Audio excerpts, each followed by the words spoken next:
Winston Cup stars are back at Pocono, attempting to conquer each unique corner. Earnhardt, his last win 44 races ago.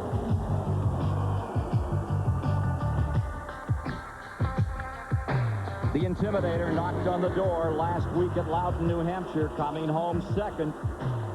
He's ready. He's due. There have been a pair of Jeffs blocking Earnhardt from the winner's circle. The established Jeff Gordon won 7 times this year, and the new Jeff Burton, the upstart. He's tallied 2 wins, including a win last week. But hold on. Texas Terry leads them all in points, but still seeks that elusive first season win. Today at Pocono, we'll see. The 17th of 32 races in the most competitive series in the world, NASCAR Winston Cup, comes to Superstation TBS live from Pocono, Pennsylvania. It's the Pennsylvania 500. $1,400,000 at stake for 42 Winston Cup drivers lined up and ready to go. And we're ready to follow you flag to flag through the entire day. Let's go trackside right now as Governor Tom Ridge and his son Tom Jr. get ready to give the call to put it underway.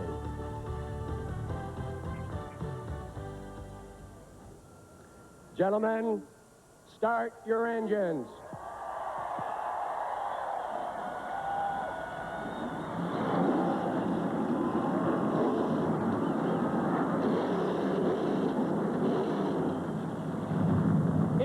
Bittersweet year for Joe Nemechek. In March, he lost his brother John to a tragic racing accident. In May, he won a big push race at Charlotte. Call him front row Joe today. He's got his second pole, and he's gunning for his second Winston Cup victory. And behind him, his teammate Wally Dallenbach starts third. Let's go to Glenn Jarrett.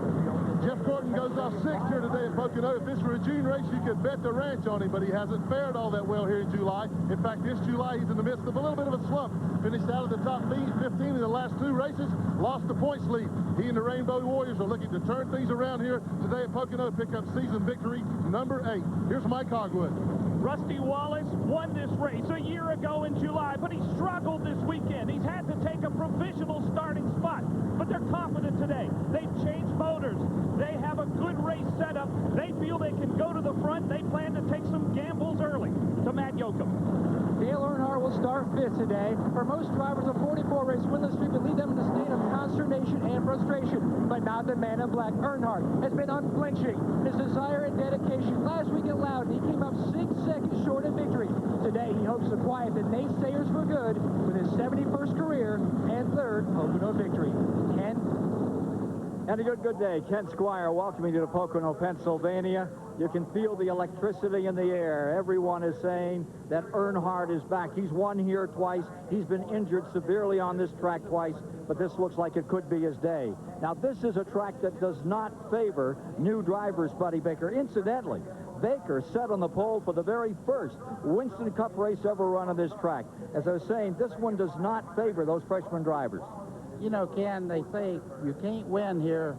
You can't win your first race here at Pocono. I disagree.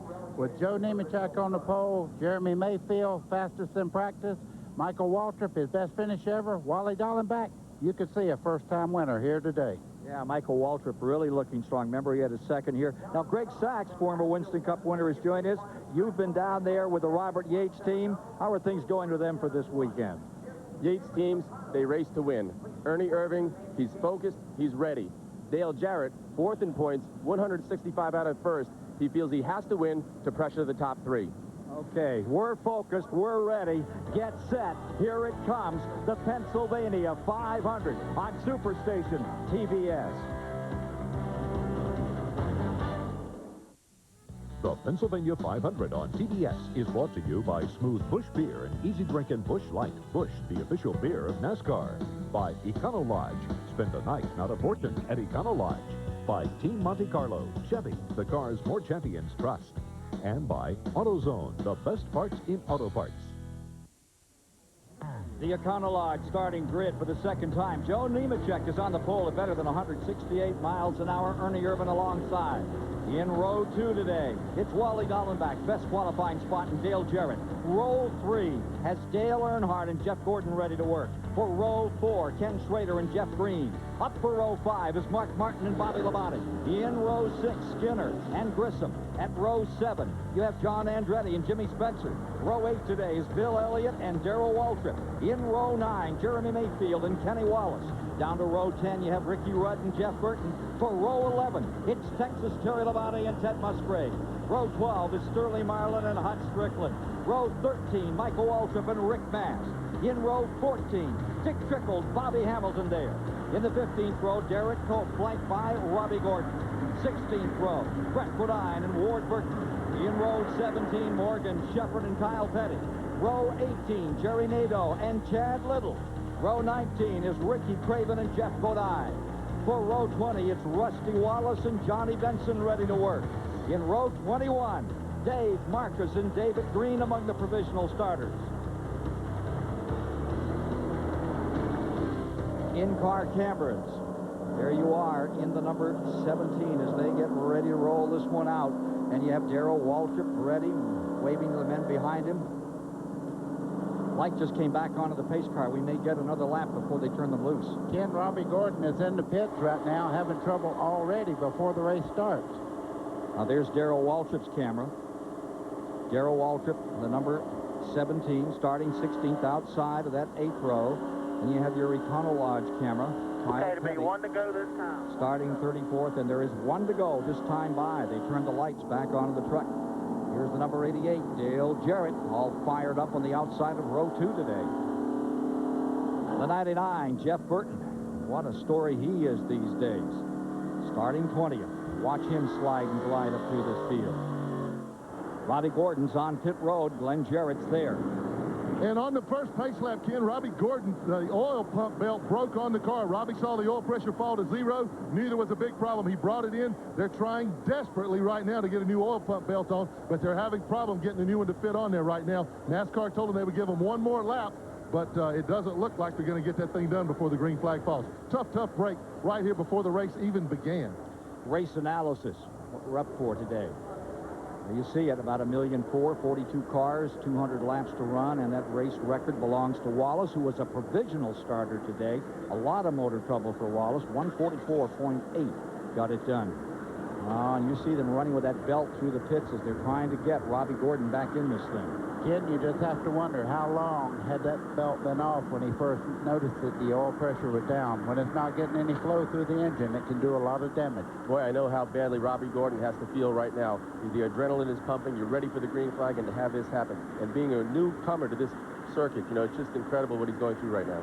Failed to qualify, Bobby Hillen, Steve Park, Greg Sachs. There you look at the manufacturer's lineup for today's race. And we've got Ford with 10 wins, Chevrolet with 7. Okay, you see 20 Fords in the field today. Chevrolet has 15 and Pontiac has 7. Getting ready to shake this one out. They're headed around. Remember, this is a triangular track. They're headed down that very short chute called the short straightaway there. The short chute is 1,780 feet. That'll bring them back onto the front straightaway. That's 3,700 feet long. How much speed do you pull up in there, Greg? I'll tell you, you run almost 200 mile an hour in this front straightaway.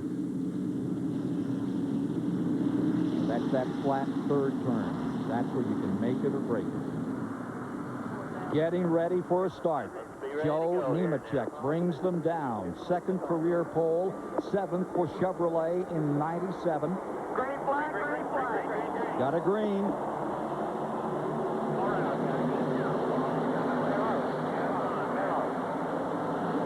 Five wide.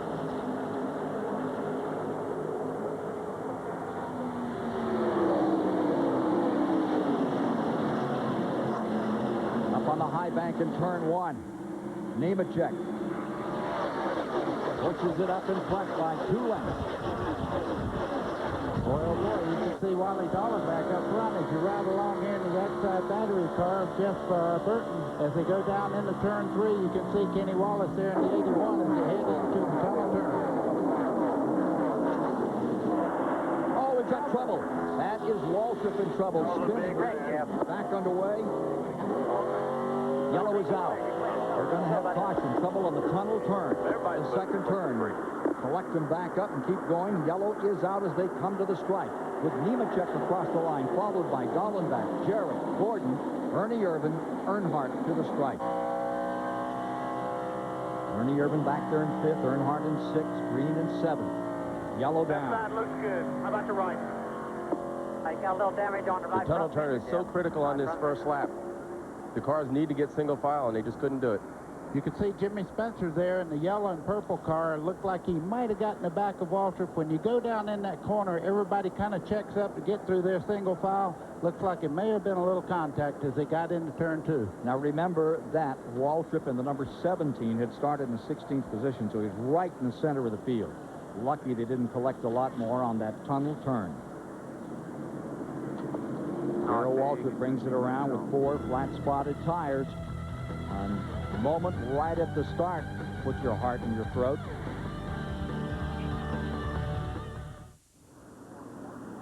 An incident on the second turn in the first lap of the Pennsylvania 500, 24th annual. And let's take a look, gentlemen, at what got this one off to a big start for Darrell Waltrip in number 17. Not the kind of big start he would want. Let's take a look from his in-car camera. Okay, this is heading down into turn 3. You see just in front of him, Andretti there, an RCA car. You can see right there, he just got sideways. You couldn't really tell whether anybody bumped him or not. Bill Elliott just getting by from Mark Martin's vantage point. Yeah, I would have to say that he and Jimmy Spencer just had a light tap there, and it's so easy to happen there. Steve Burns can give us an update. And Ken, I was just talking to Jeff Hammond. They came in, put 4 new tires on the 17 car. There's a little bit of sheet metal damage to the right front, but Jeff said they should be okay to go. He said the 41 car got into the back of him. 41 car into the back of him. Grissom back under Green. Remember, it's a 2.5-mile track. Takes a while to circulate it, so they just completed lap 3, working lap 4. Look at Nemechek out in front, and look at Wally Dallenbach coming after him. Dallenbach with his best qualifying run ever, up in 3rd spot today. You know, that can be a great advantage there. 2 team cars running 1st and 2nd. They can get out there and draft a little bit, help each other. If one car looks a little loose, you can change the angle that you draft on around the racetrack and actually help your teammate get around the racetrack until they can make adjustments. That's true, buddy. I was surprised to see Wally take a little look going into 1. I think those guys should line up and really work together today. Wally Dallenbach took an early look, moved from 3rd up into 2nd. Here you see the 88, Dale Jarrett. He's on the pounce, too. He's picked up a spot up to 3rd from 4th. And down this long straightaway they come at well over 200 miles an hour into that 14-degree banking of turn number 1. 3,700 feet long. Longest straightaway in Winston Cup racing. See Jeff Gordon making a move there, trying to take over 3rd spot as they head down the long back straightaway there. Battle for 3rd. Here comes Gordon. Ripping it up on the inside. Ernie Irvin coming with him.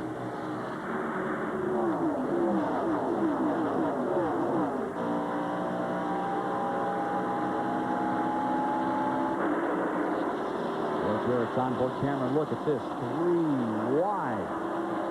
Earnhardt making up some time. He is flying down there on that flat corner. Turn number 3. And anybody that says that Earnhardt's done for, just watch him go right now. I'm going to tell you right now, it's just been kind of a learning experience for he and Larry McReynolds the first part of this year. They have notes now. They're going in the second part of the year. You watch Earnhardt go this second half of the year. I tell you, Dale Earnhardt continues to be exciting. Dale Jarrett closing up on Earnhardt, who just sailed by him. What a turnaround for Nemechek and Dallenbach. 1 and 2. Remember Atlanta back in March? Gee, buddy, back then, Nemechek took a provisional to get in the race, and Dallenbach wasn't even in the show. Look at Jeff Gordon, though, Ken, as we speak. He's trying to get on the inside of Wally Dallenbach, makes the move, going into the turn 3 there. Jeff Gordon is absolutely flying right now. He's flying. He took positions through the tunnel turn, and Wally had no choice but to let him go when they entered turn 3.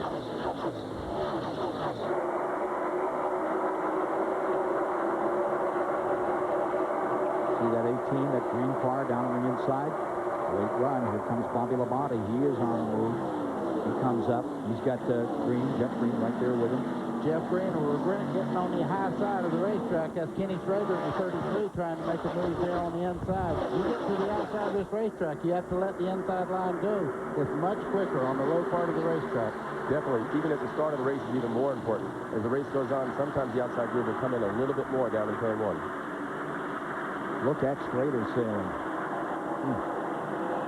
Reporters that Robbie Gordon is replacing parts and got him back behind the wall right now. Look at Schrader up in 10th spot. Lead is beginning to tighten up. In front. Down that straightaway, Nemechek. Gordon there. Take a look at number 3 going with Ernie Irvin down that chute. The only friend you have on that racetrack is somebody watching on television back home. 3 wide down into that first turn. That 14-degree banking. Dale Earnhardt sandwiched between the Yates cars. Got to be a little unstable. Not the kind of thing that bothers Earnhart. Look at the 88 into the tunnel. Dale Jarrett on that tunnel turn gets back under Ernie Irvin. Dale Jarrett's radio in the background. Now, Earnhardt's got position there, but you see that power of the 28 there. Robert Yates has tremendous power in the 20. I'm going to tell you, Ernie Irvin right now down the straightaway is a rocket ship, but look at Earnhardt fight underneath to try to take that spot away. Dale has given it everything he has through those turns. He's really handling well at this point. Looks like Joe Nemechek and Jeff Gordon are just looking to try to check out on the field. There's awesome power in those 2 cars. They're really showing their strength in that front straightaway. If you're just joining us, Joe Nemechek set on the pole for today's race. Qualified at 53. 292 at 168 miles an hour. 8 different pole winner in the last 8 races. Right now, just barely in front of Jeff Gordon on the charge. Gordon has come from 6th spot. I just saw something there. Joe Nemechek is beginning to get a little bit loose when Jeff Gordon's right up under him. As they started off turn 1 just a second ago, he got completely sideways. That brought me a flashback to the June race. I was in that same scenario with Jeff Gordon right on my bumper. Gets your heart beating? It sure does. Huh? Boy, looks good. 8 laps of 200 are now complete. Looks good, Big Daddy. Up in front, Nemechek first, Gordon second, Dallenbach third, Jarrett is in 4th, Irvin is 5th. It's Earnhardt in 6th, and Mike Skinner stays 7th. Leading rookie of the race. Labonte is in 8th, Schrader to 9th, and John Andretti breaks into the top 10.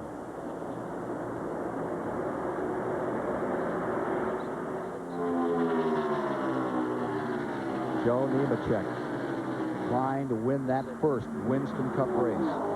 Out in Denver, Colorado this past week, there was a special invitational golf tournament. $25,000 raised in memory of his brother, John Nemechek, killed at Homestead in a terrible crash earlier this year. His mom was out there, Martha, and brother and sister, and he was out here qualifying, taking the pole, and I think his mother came right back here to see him run today. Boy, he pulls away, and the word is out. Keep away, trying to keep Nemechek trying to keep Gordon back. A little bit of separation back to 3rd place. Wally Dallenbach. Well, you can see right now Jeff Gordon dropped back about a car length and a half behind Nemechek. Nemechek showing me a lot of power. This race car is hauling it down the straightaway. Gordon closes in another time. You begin to see separation here. Front of the field drawing away, which is exactly what they wanted to do. Get themselves some space. They're saying that number 94, that Elliott has lost a hood pin out there. Remember, he just nipped by that incident with number 17. Take a look at Mark Martin here. He's coming in the pits as we speak. Glenn Jarrett has the story. We're standing in Mark Martin's pit, guys, and I asked Steve Mill what was wrong. He thinks they got a loose wheel on the right side. For whatever reason, they did not get the lug nuts snug up tight before the race started. They're going to bring Mark in and put right sides on. Hope that he can stay in the lead lap and then catch an early caution. But as long as this racetrack is, they should be able to do that. Ooh, Gordon blowing off front row Joe. That's what he used to be called by Dallenbach after he qualified for the front row and 3 races out of 5 in Grand National competition. Mark Martin backing in again. What's all that about? Back to Glenn. Well, they had a left rear tire that was flat. It was loose. The lug nuts were loose on the left rear. Mark takes off in a cloud of smoke. Not a very happy person right now. He may be able to get out in front of this lead group. I don't know. I don't think there's a chance. He was going to make it if that hadn't happened, but it was the left rear that was loose. Trying to come up to speed. Takes a while on this track, buddy. Well, he's got fresh tires on, and the one thing he does not want to do is go a lap down. If he can get back by Jeff Gordon and just stay just in front of him, if a caution comes out, he goes right back around, and he's back in contention. He's sandwiched between the first and second place cars. Jeff Gordon running in front, Nemechek in second. And Dallenbach pulling up a little. Wally Dallenbach moving back into this just a bit. So we have Gordon, Nemechek, Dallenbach, Dale Jarrett, and Ernie Irvin as your front 5 at the present time, and Dale Earnhardt lurking back there in 6th.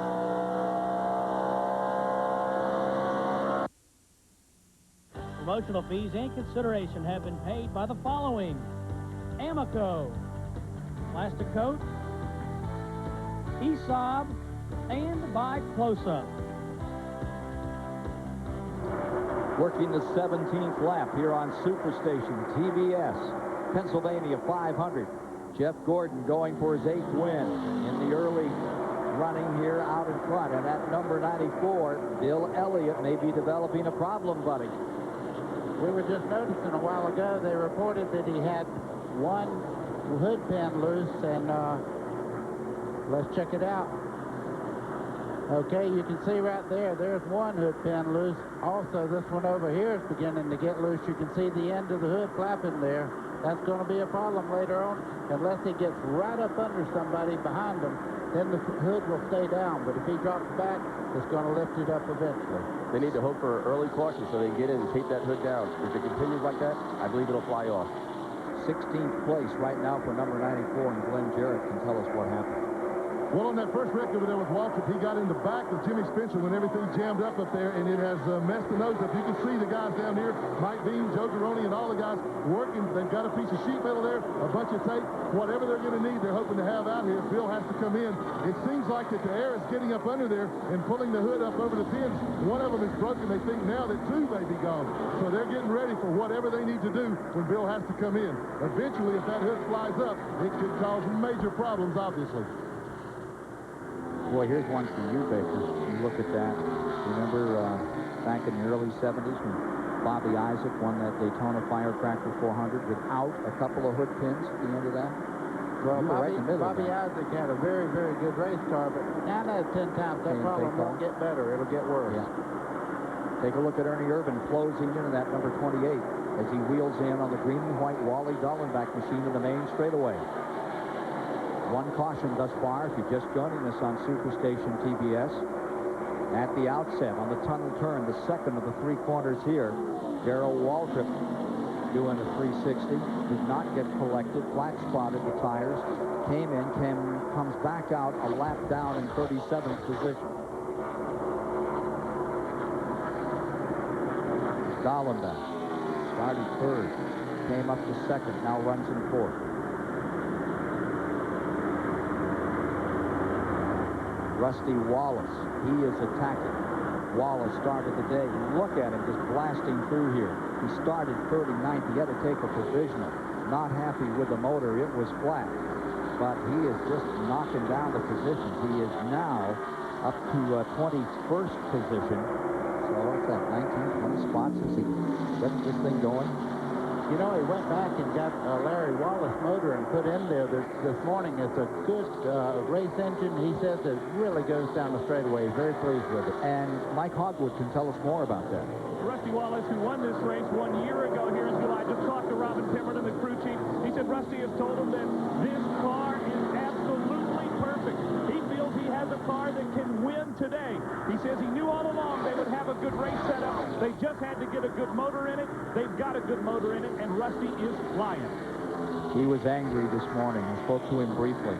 just not happy at all. He is so competitive. And right now, the 91 and 96 winner of this event is closing in strong. Now look at this battle. This is for second spot. That's Nemechek in the 42. Dale Jarrett in the 88. Main straightaway coming by, completing 20 laps. Jarrett closing in on Nemechek. 5:25.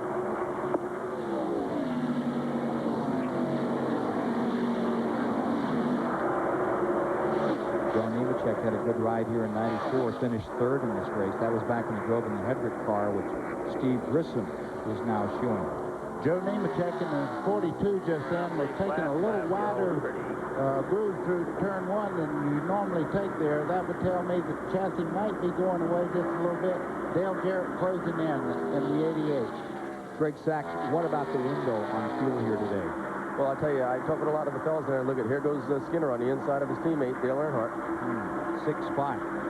Back to that window of fuel, looks like 42 laps. A lot of the fellas down there were saying right at 42 is the borderline call. So we're at lap 21, just about halfway to that first fuel stop, unless something untoward happens on the track. Look at Skinner coming on. Remember, he sat on the pole at Daytona. It took a while for Earnhardt to get this season righted, but he sure has it running pretty well. And here comes Bobby Labonte. 6th, 7th, and 8th spot right there. The green car. Here's Bobby Labonte. Joe Gibbs rigged down on the bottom, making the attack. On, he's got him. Bobby Labonte, who has the only Pontiac in the top 10 in Winston Cup racing. Boy, you don't want to repeat that one, do you, guys? Boy, I'll tell you, Skinner really pressed that all the way down to the turn. I was really surprised he didn't lift just a little bit earlier. Bobby Labonte had position, and he made the pass. The Mel Gibson lookalike in number 18. Looks like a road warrior out there today. Here he comes. Earnhardt was able to escape for just a moment. He had a mirror full of Skinner a little while ago. Well, Skinner got skinned, and here comes Bobby Labonte moving in. Gordon stays first, Nemechek second, Jarrett third, Dallenbach fourth, and Irvin in fifth. Hey, we've got a good one cooking here today in the Pennsylvania 500. Superstation, TBS, delighted to bring it to you. You know, last week these two guys had a little verbal contact after. Verbal? Yeah, there was a little confrontation after the race, but those guys are going at it this week. All that stuff is over with. The minute the race is over with, you get mad and then you get over it. Verbal, my purple bunny. Poor Andretti didn't have any back, and he's out there waving his fist at Jeremy Mayfield, the 37 driver. Tell you more about that story as the day. We may want to tell you more right about now. Meanwhile, Dale Jarrett has taken the second spot from Joe Nemechek. Dale Jarrett up to second, Nemechek to third as we watch this battle further back.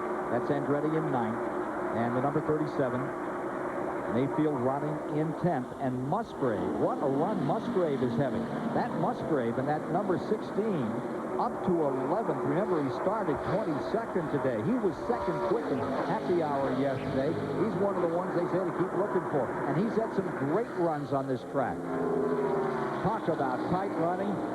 Talk about competition. You've got it in Winston Cup racing like in no other series.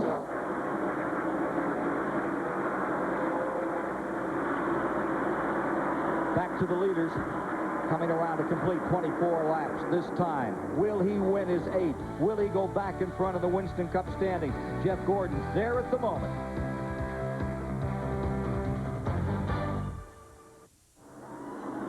The point leader on pit road. Something amiss on Terry Labonte. Let's go to the pits and find out. Ken, I just talked to Gary Dehart, the crew chief, and he said we have a tire going down, so they're going to change all 4 tires. Terry Labonte started 21st, had faded all the way back to 31st. He's gone. 25 and 5/10 seconds on pit road. Texas Terry, the Iceman, has got to be cool here. So that's the first of the heavy hitters making a pit stop, and that was unscheduled. We're still 9, maybe 10 laps, 12 laps away from when we should see them in the window to make that first tire and fuel stop. Meanwhile, in front, Gordon stays there. Jarrett stays in second. Now, with Gordon out in front and the weather the way it is and the cloud cover we're having, Steve Burns, I think that's the story. It sure is, Ken. This morning, Ray Evernham said that the Chevys, and theirs in particular, was having trouble actually gaining grip on the racetrack. He said it would be better for us if one of two things happened. One, it's overcast because we'll tighten up, or two, if we can convince the blimp to fly over top of us and give us some shadow. But he's got the overcast skies. It was very, very sunny yesterday, so a little bit better conditions for him today. The shadow over this track is number 2. That's Rusty Wallace up to 14th position as he just flew by Bill Elliott. Took out Schrader, just flying. Here he is down on the bottom, going under Andretti in the 98, and he's bringing Bill Elliott along with him as they come up out of the hole from the tunnel turn. Wow. Dynamite is Rusty Wallace at the present time. Let's hope it doesn't hand grenade. Meanwhile, the story on Bill Elliott. Those hood pins out of that car, and it's still running, and he's not having any more trouble, gentlemen. It doesn't look like the problem's getting any worse. It looks like it's holding its own, and maybe he'll be okay to that first scheduled stop. Andretti up high. Ricky Rudd slices down to the bottom, picks up the spot. Tire strategy. Matt Yoakum, what about tire strategy as we get close to this first opportunity? Come in, looks like it may be under green. Well, Ken, I pulled a number of crew chiefs this morning before the race, and they all told me, look, this is the same tire compound and construction that we raced back in June.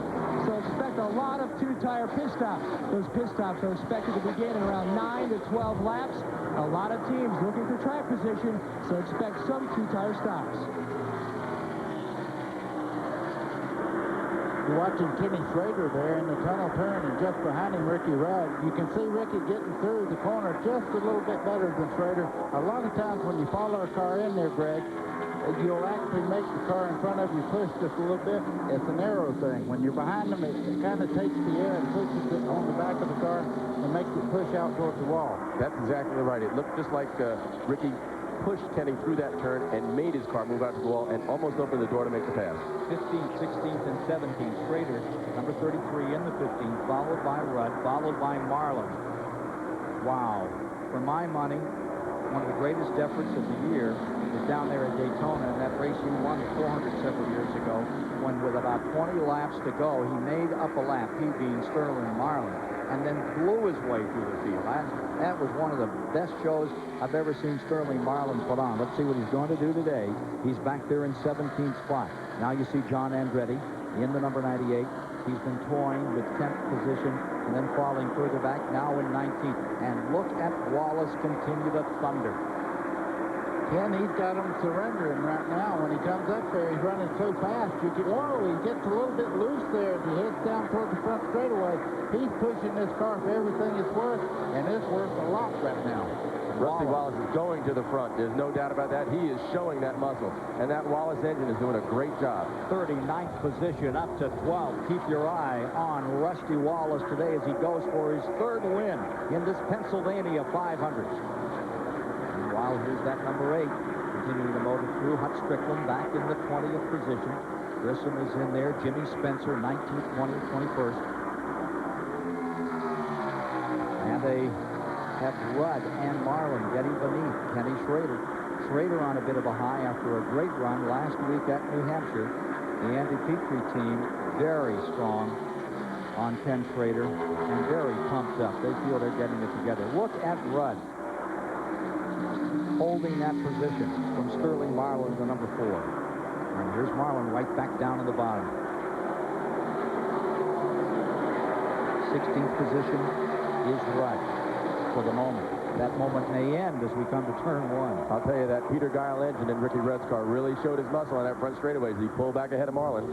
Yeah, I think I'd have learned a lesson right there. If I was going to pass him, it'd be in the corner, not down the straightaway.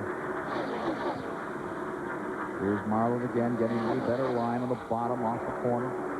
Closes in on Rudd. Well, you can see Ricky just back off there, falling behind. He knows the 4 car is getting through the corners better, and maybe he can push him along aerodynamically. They may run faster with the 4 car in front. Passed him on that long pond straightaway, 3,055 feet. And making good use of it there was the number 4, Sterling Marlin. And in the leaders pit, both on pit Sapco road. cars. Both Sapco cars, Nemechek and Wally Dallenbach. Steve? Yeah, Nemechek and Dallenbach in. Now, Nemechek's crew, led by Tony Glover, said they may drop a little bit of air pressure. And the 46 car of Wally Dallenbach, they said they're not going to change much. Just take 4 tires and get back on the racetrack. This is lap 33. Seems a bit premature, but that's where they want him in. Checking out, and here comes Nemechek rolling. Grissom is in, as is Dave Marcus. Marcus was hurt here 2 days ago. Threw some ribs. Got himself pretty strong into the wall. Good to see David up, moving around, and right back out here racing. What a guy.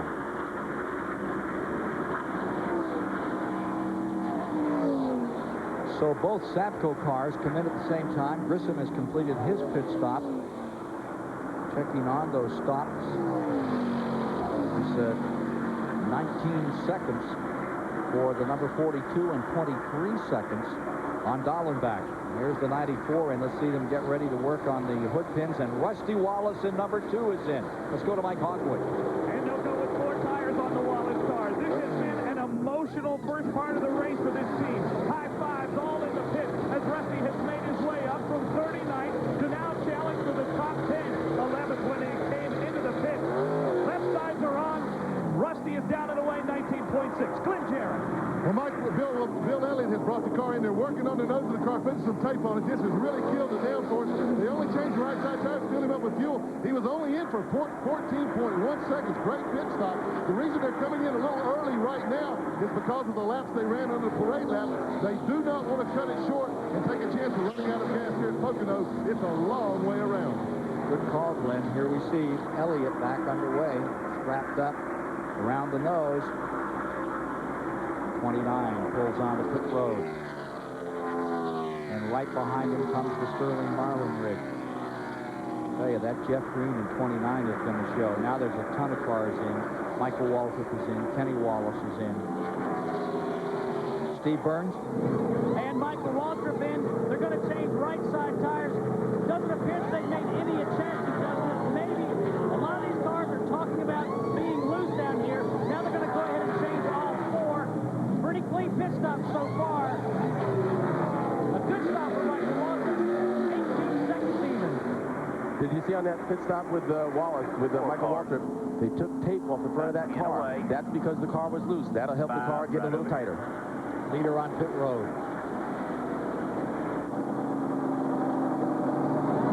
And we talked to Ray Evernham a moment ago. They were debating this car is very loose all the way around the racetrack.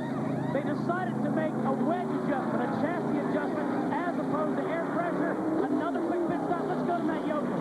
Down and away. No major chassis adjustments for Dale Jarrett. He likes the attitude of this car. A good stop. Glenn Jarrett.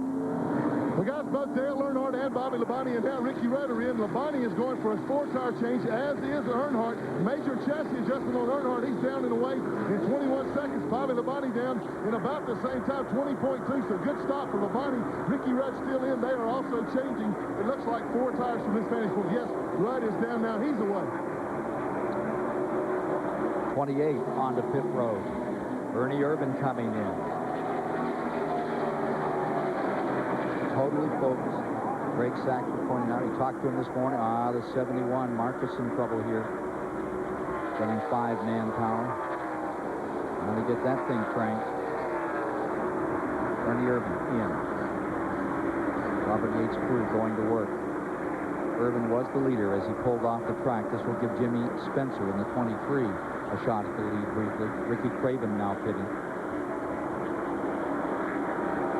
Ward Burton, he brings his car on pit road. Let's go to Glenn. We've moved down to Ernie Irvan now. Ernie, he stalls the car. They just now got it no, it still hasn't refired. And finally it does. Good stop for Ernie, but boy, he's losing a lot of time now. They did a 4-tire change and also a major track bar adjustment on the car. He did not like the way the car was working. He was pushing real badly. So Ernie Irvan down and away, but had a lot of trouble getting out. And Dave Marcus's crew, how to enter them in the Olympics for endurance. Back to the garage area. They gave it a shot to get it fired. It wouldn't do, and they just make the turn. Now here's Jimmy Spencer, who has been leading, coming onto pit road. He does an inheritance on first spot, Spencer. He's going to give it up. Derek Hope would have had it, but he pits at the same time. Johnny Benson, for the moment, takes the lead. It'll be Johnny Benson, the Bahari Pontiac, leading with Jeff Bodine in second, then Gordon, then Jarrett, and then Darrell Waltrip in seventh. Yet to see Darrell in. Remember, he had that incident, so he's got a little more fuel on board. One caution to date.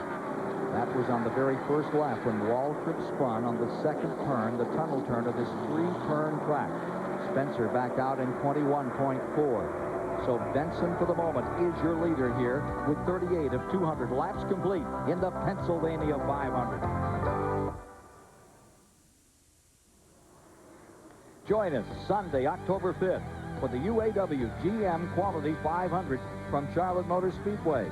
1996 Winston Cup champion Terry Labonte, defending champion. That's a 105 event on the Superstation, TBS, Sunday, October 5th. Hey, and say, don't forget, for the latest official news, standings, statistics, and up-to-the-minute race coverage, visit NASCAR's official internet site. NASCAR online at www.nascar.com. NASCAR online gives fans an all-access pass to the world of NASCAR racing. Be online today. Get the story of this one when it's so sedan. Look at this, Jeremy Mayfield and Earnhardt going at it. I'm talking about little contact in the last corner there. Earnhardt just went right up under him there. You can see he's on the inside. Jeremy pushing towards the outside of the racetrack. Well, Mayfield was in front of Earnhardt, and they've been slugging it out ever since we had this first stop for fuel and tires. They're still at it strong. Let's see who's going to give ground here. I think there's going to be more take than give. Whoa, you can see Earnhardt getting a little tail happy there. Jeremy's just giving a little of his own medicine there. Put the nose of his car right up under Earnhardt. You can see a fishtail off the corner. Now, how could a guy that looks like an Eagle Scout, now look at Gordon coming back along. Remember, Jeff Gordon, number 24, was leading. He's back in front after all of these stops. Bodine is pitted, so Gordon has picked up on the lead another time. We're at lap 42 with Jarrett second, Nemechek third, and Earnhardt and Mayfield having a heck of a time out here for fourth. That's his teammate, Terry Labonte, going one lap down there, and you can see that Dale Jarrett moving in there on the 24, but that's not like Labonte. He definitely has a problem. 39th position at the present time, and Terry Labonte is off his feet today. Clear. Take a look at those pit times, buddy. Greg? I'll tell you, Bill Elliott, he flew through that. It's 14.1. Look at that. Elliott's 94. Remember, they're up to 10th position with all of that. 7 STP whip around here. Get down into the pit area. See what we can find out from the folks who were on hand, first hand, to see what happened in that battle in the trenches. Steve Burns. And I just talked to Tony Glover, the crew chief for the pole sitter, Joe Nemechek. He said they took half a pound of air pressure down. It is amazing just half a pound, how that can affect the handling of the race car. Let's go to Glenn Jarrett. Well, Steve, down here in Dale Earnhardt's pit, as I told you, they made a chassis adjustment and a four-tire change. The car was still a little tight, so they took some bite out of the right front of the car, trying to get the car to turn down in the corner a little bit better. Bobby Labonte, meanwhile, came in for 4 tires, no chassis adjustment. They like the way he feels right now. Here's Mike. Rusty Wallace loves the way he feels. He came in, no adjustment, just 4 tires and gas. Jeff Bodine, the last one to come in, he had 39 laps under that 1 tank of fuel to Matt Yoakum. Well, last year in June here at Pocono, Dale Jarrett and the 99 car of Jeff Burton battled for second place. Now Jeff Burton's in 11th place. He had a bad tight problem. They went up on the track bar 1.5 rounds, trying to free him up. They think they did. They hope now he'll be making his run to the front and join Jarrett and Jeff Gordon. Mark Martin. He would love to see a yellow flag right now. Get back in pit sequence. He's due for a pit stop real soon out here. Mark Martin currently running in 15th position. 88. There's the interval between the 88 in second and your leader, Gordon.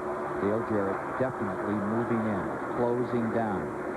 Interval showed About 7/10 of a second last time around, and I think he's clipped that off a little. If you want to see where Jarrett's running well, look at him in this corner. Close right up on the 24, Jeff Gordon. I think right now, there's no question about it, Dale Jarrett is the quickest car on the racetrack. Look at this thrash. There's Wally Dallenbach. Derek Coates scooting through. Here's that Musgrave in that position just behind. That would be Musgrave in 7th. Dallenbach in 6th, the green and white car. And there you see Musgrave. One of his best finishes. In fact, the one that exploded him onto the Winston Cup scene right here on this track. Pennsylvania 500 lap leaders today.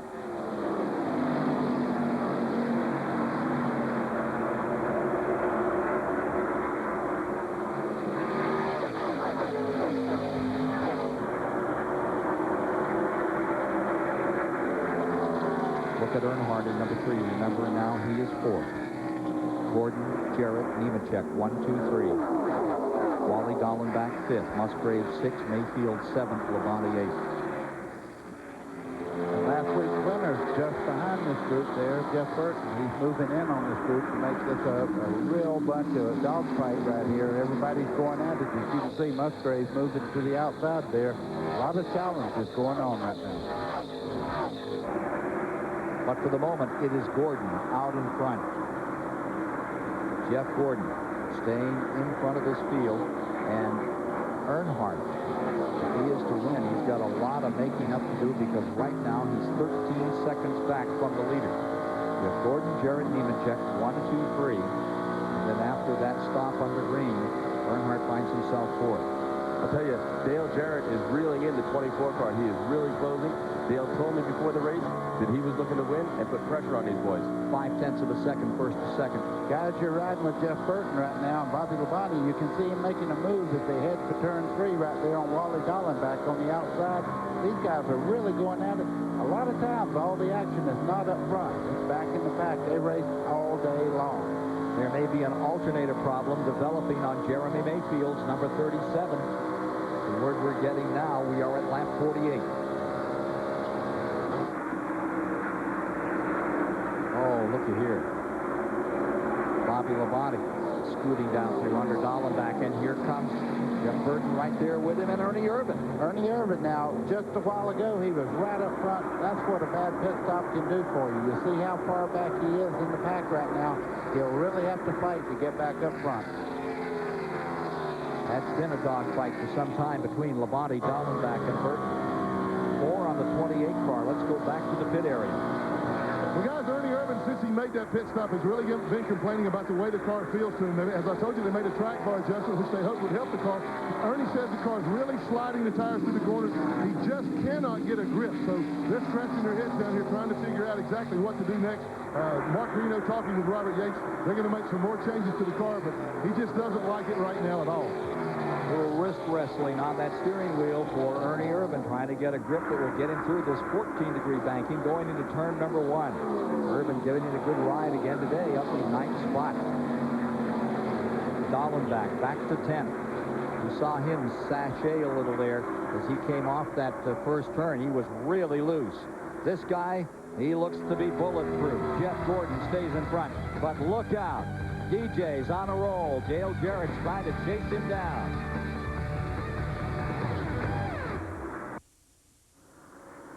Superstation TBS giving you these beautiful shots of capacity crowd at Pocono, Pennsylvania. Thanks to the Dura Shine Advanced Auto Polish camera today. Wipe it on, hose it off. I want to put some of that on Baker's forehead.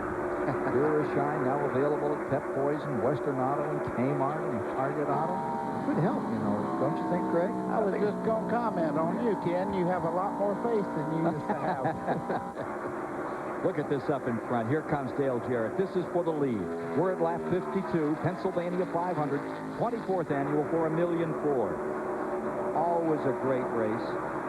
And this one looks to be no exception. Jarrett getting a little better line off that third turn, that very flat third turn, banked only 6 degrees. That's flat. That's where you can get your speed. That's where you want to set these rigs up for. Boy, you sure do. It really looked like Dale Jarrett could run the bottom groove of a 3 and really get that strong run for this long front straightaway. And here he is back on that first turn. Turn them up on their side, 14 degrees. You can see him getting a great run down the Long Pond straightaway on the back straightaway as they head towards turn 2. You can see Jarrett is a little bit better in the corner. I think right now the 24 of Gordon is drifting just a little bit in the corner. Nemechek has to look up from 12 seconds back in 3rd spot, followed by Earnhardt in 4th.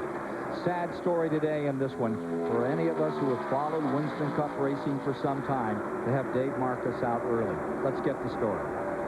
Dave Marcus has had one hard weekend. You said this is one of the toughest you've had in racing. I believe it really has. I mean, in my 31 years in Winston Cup, I don't never remember a week this rough. And we've had some rough ones, but, you know, I wrecked on Friday, and then yesterday, just before qualifying, we lost an engine. So that kept us from getting a chance to qualify, but we got in with a provisional, and now we lost another engine in the race. So it's just been, you know, the guys been working hard trying to get everything done, but it's just been a rough week, terrible rough. But Dave Marcus will be back next race in Indy. For the lead. Clear all around. Is there and clear. Dale Jarrett goes in front at lap 54. The number 88 for Robert Yates takes first place away from Jeff Gordon, the only driver in today's race who competed in that 1974 inaugural when a guy named Baker was on the pole. Dave Marcus out at lap 50 behind the wall. Take a look at 3 and 16, 4th and 5th, Earnhardt and Musgrave. Be a hard day, the day that Dave Marcus does not cinch up the seatbelt and give it a ride. Years have advanced on him, and he's got to feel the long shadows.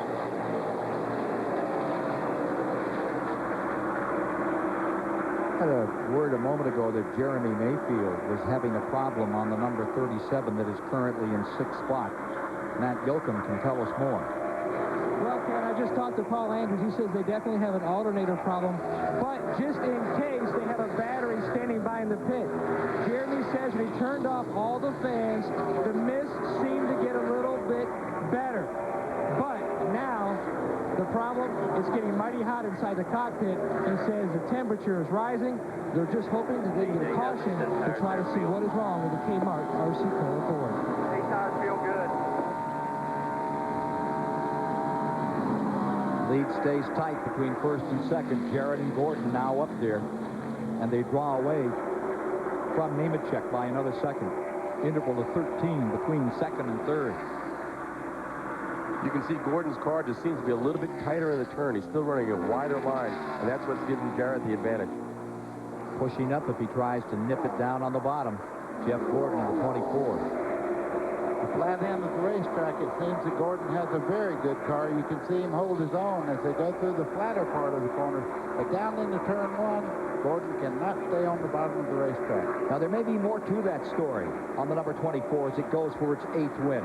Steve Burns, how about it? Well, Ken, we do know this. On Jeff Gordon's last pit stop, they put on scuffed tires. Remember, they're battling, a lot of the Chevys in particular, are battling a loose handling problem. They tried scuffed tires. That may not have been the way to go. Still plenty of time with 200 laps and only 57 down. Got time for some correction out here, buddy, and get this one back. We've seen the Wood Brothers, the Yates do that over the years. Just keep working, just keep massaging, then hit it and come home. Well, there's been some speculation that the Ford has a little more rear spoiler than the Chevrolet, and on a track that gets a little bit loose, does the Ford indeed have a little advantage as the racetrack gets slick? We don't know, but I bet you the guys in the pits know. Nemechek dropping back there, buddy. As you saw, Earnhardt and Musgrave put Nemechek back a couple more. I think that puts him into 5th. Gets Earnhardt up to 3rd. Musgrave coming to 4th. Still, Jarrett and Gordon 1 and 2. So far today, it's been Chevy dominated, leading 50 of these first 11 laps, 57 laps. Ford getting the other. And how about this? You talk about competition. 36 cars still in the lead lap, and only one caution lap 1. Hey, here comes Musgrave. And just behind them, Jeff Burton in the 99 was making a move up too. Don't count that kid out. That race car gets better as the race goes along. Musgrave looking good, and he loves this racetrack. after Earnhardt. And there's that 99. Checking in 7th place, Jeff Burton. Ernie Irvin is in 8th. Bobby Labonte in 9th, and Bill Elliott now 10th.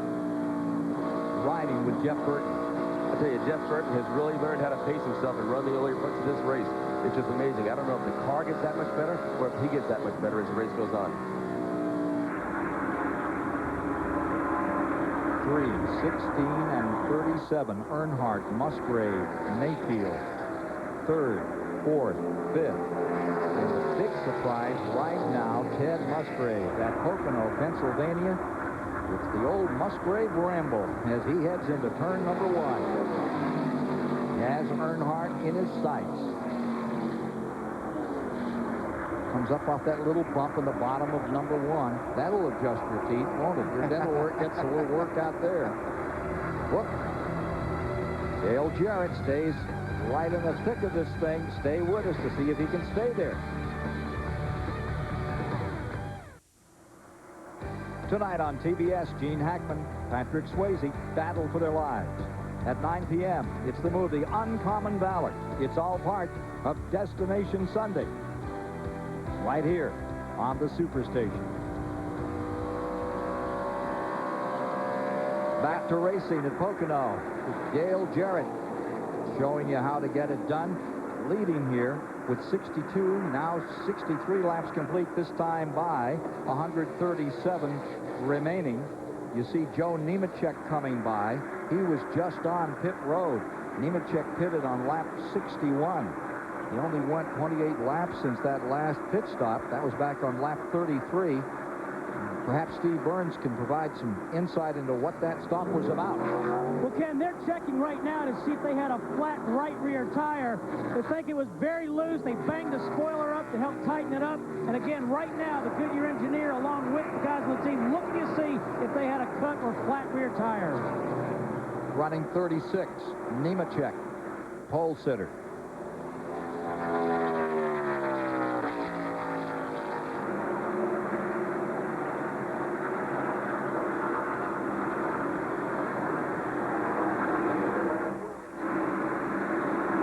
Here's Earnhardt and Mayfield, 4th and 5th. Jarrett, Gordon, Musgrave, 1, 2, 3. And you see Burton has closed the gap some on that 37 car. And that's all on his own with no draft. He's looking pretty strong.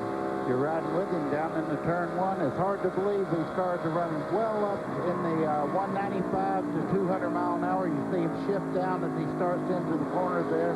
That's actually a high gear. We call it third, but it's high gear. And then they have what they call an overdrive that they switch back right along here. They pull it back into high gear to keep from over-revving the motor down the back straightaway. I'll tell you, and these boys, a lot of them are making the shift right in the middle of the turn, so it's not a big transition when they're going in. Mike Hogwood can add more. For Matt Yoakum. Matt? Well, Ken, an update on Jeremy Mayfield. He told you earlier he had to turn the blowers off in the car. Well, now his discomfort is heightening. Now his back is beginning to burn.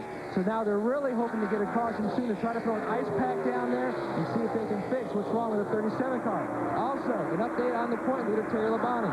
He said he thought he might have broken a chain in the rear end. They looked at it when they pitted 2 laps ago. It was fine. They added some wedge. He is chasing the chassis big time on the 5 car.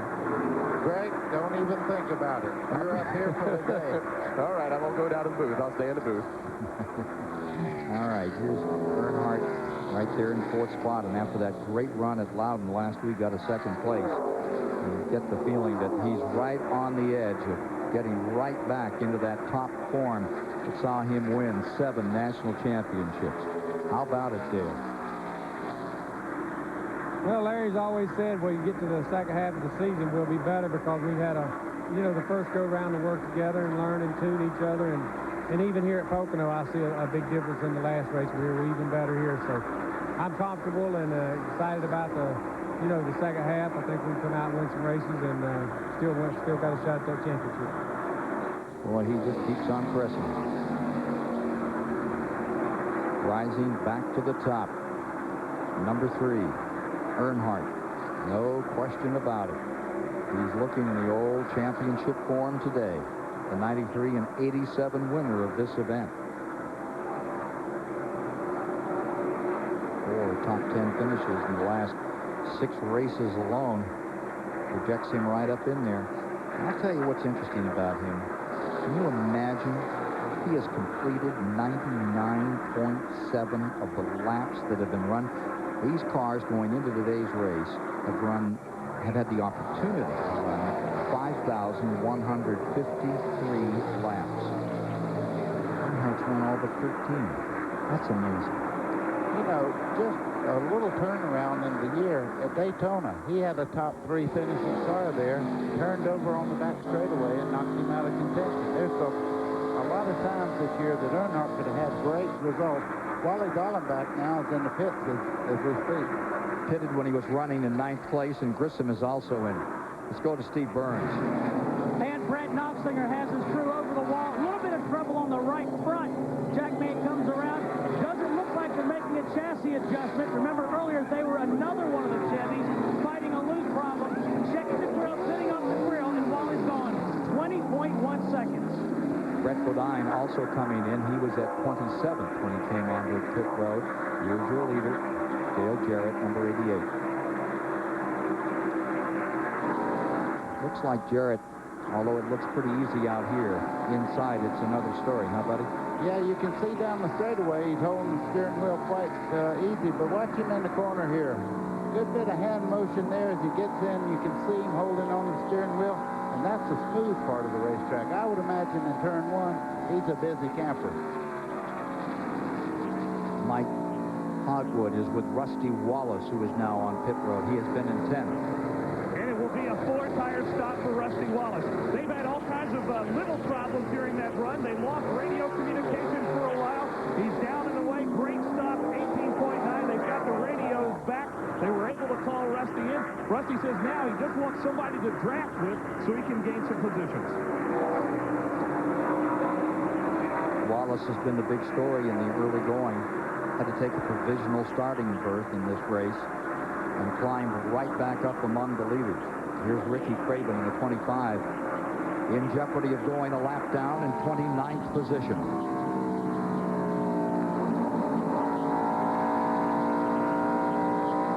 Dale Jarrett closes in. Well, if you want to know how to do it, just watch there. Dale Jarrett trying to make a move on Craven. You see Craven go down in the corner. Watch his car right along here. Jarrett able to stay right on the white line through the corner, and he's able to put him away as he heads towards the front straightaway. Dale Jarrett's using that Robert Yates horsepower right now on that long front straightaway. Craven this morning feeling as low as the soles on his shoes. Not happy with the way he qualified, not happy with the way things are going right now. Dale Jarrett continues to lead the Pennsylvania 500. Steve Burns. Ken Dale Jarrett, the leader's in. Another very good pit stop for him. They changed 4 tires but made no chassis adjustments. 19.7 seconds. Equal time on Gordon, and they're both in. They were expected in about 2 laps, and he ducked in early. Clear all around. So Gordon came with him. Ford and Chevy stay 1 and 2 as they come back on the track. Of course, they're no longer the leaders. Musgrave, he'll inherit first place. Kenny Wallace coming in. So we're back in the window of opportunity for fuel and tires.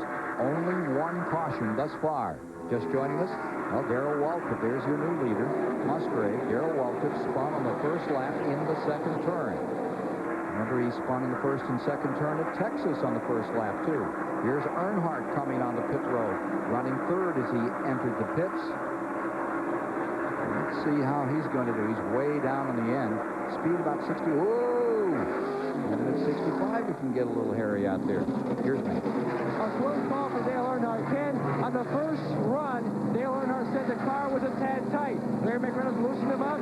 Now he's a tad too loose. They're going to adjust this pit stop with air pressure. 4 tires, 4 sticker tires for the 7-time champion. A good stop. Jimmy Elliott is done on the front. Now let's go to Mike Hogwood. And the 43 of Bobby Hamilton in the pits. A little bit of strategy here. They're going to go right side only. Bobby Hamilton feels that he is fast, but he needs track position, so it's just right side tires. Steve Burns. Jeff Gordon was in just moments ago, right behind Dale Jarrett. They changed 4 tires. On the going to check with Ray Evernham right now to see if the chassis was adjusted. Hamilton came in 14th position in the Petty number 43. Here you see Michael Waltrip coming back on the track. He's been running in 13th. This will set him down until we get this period of stops sugared off. Mike Skinner coming in and Ricky Rudd at this point. Skinner's been having a good day. He was showing in 4th as he entered the pits, and Rudd was in 5th. We're at lap 74 here in the Pennsylvania 500. 126 laps remaining with Buddy Baker and Greg Sachs. I'm Ken Squire topside. Hope you're enjoying Superstation. Whoop, TBS today. And let's get down to Matt Yoakum. Ken, this is a 4-tire stop for Ricky Rudd. They have been struggling all weekend with his 5 Ford. They made a wedge adjustment. He's getting 4 tires. He's down the way. The 99 car may be out of fuel. Glenn Jarrett. And Ted Musgrave is finally bringing his car in. Man, he's gone a little over 2 laps, or actually 2 laps longer than Dale Jarrett or Jeff Gordon could. Musgrave changed 4 tires last time. It looks to be another 4-tire stop this time. James Ince told me he was well satisfied with the car. They have not touched it other than changing tires and fuel since the race started, so they're loving the way the chassis is working. He was second quickest in happy hour yesterday, so not really a surprise for Musgrave. So only 2 tires for Musgrave. He's out 15.6. Now here's Matt. It's a 4-tire stop for Jeff Burton. He is down the way. He almost stalled the car, and now he is moving. Let's go back upstairs. Burton was in 2nd when he pitted with Musgrave then in the lead. They came in at about the same time. Ernie Irvan, for the moment, finds himself in 1st place. Here's Ernie Irvan in the 28. Finishing out this season in that car and looking for a ride. They're showing Musgrave currently in 2nd place after these stops, Buddy. You know, just before they stopped, it seemed that Dale Jarrett had the car to beat. You see, right now it seems that Gordon is able to close in. He's running down about 15 car lengths since they were in the pits.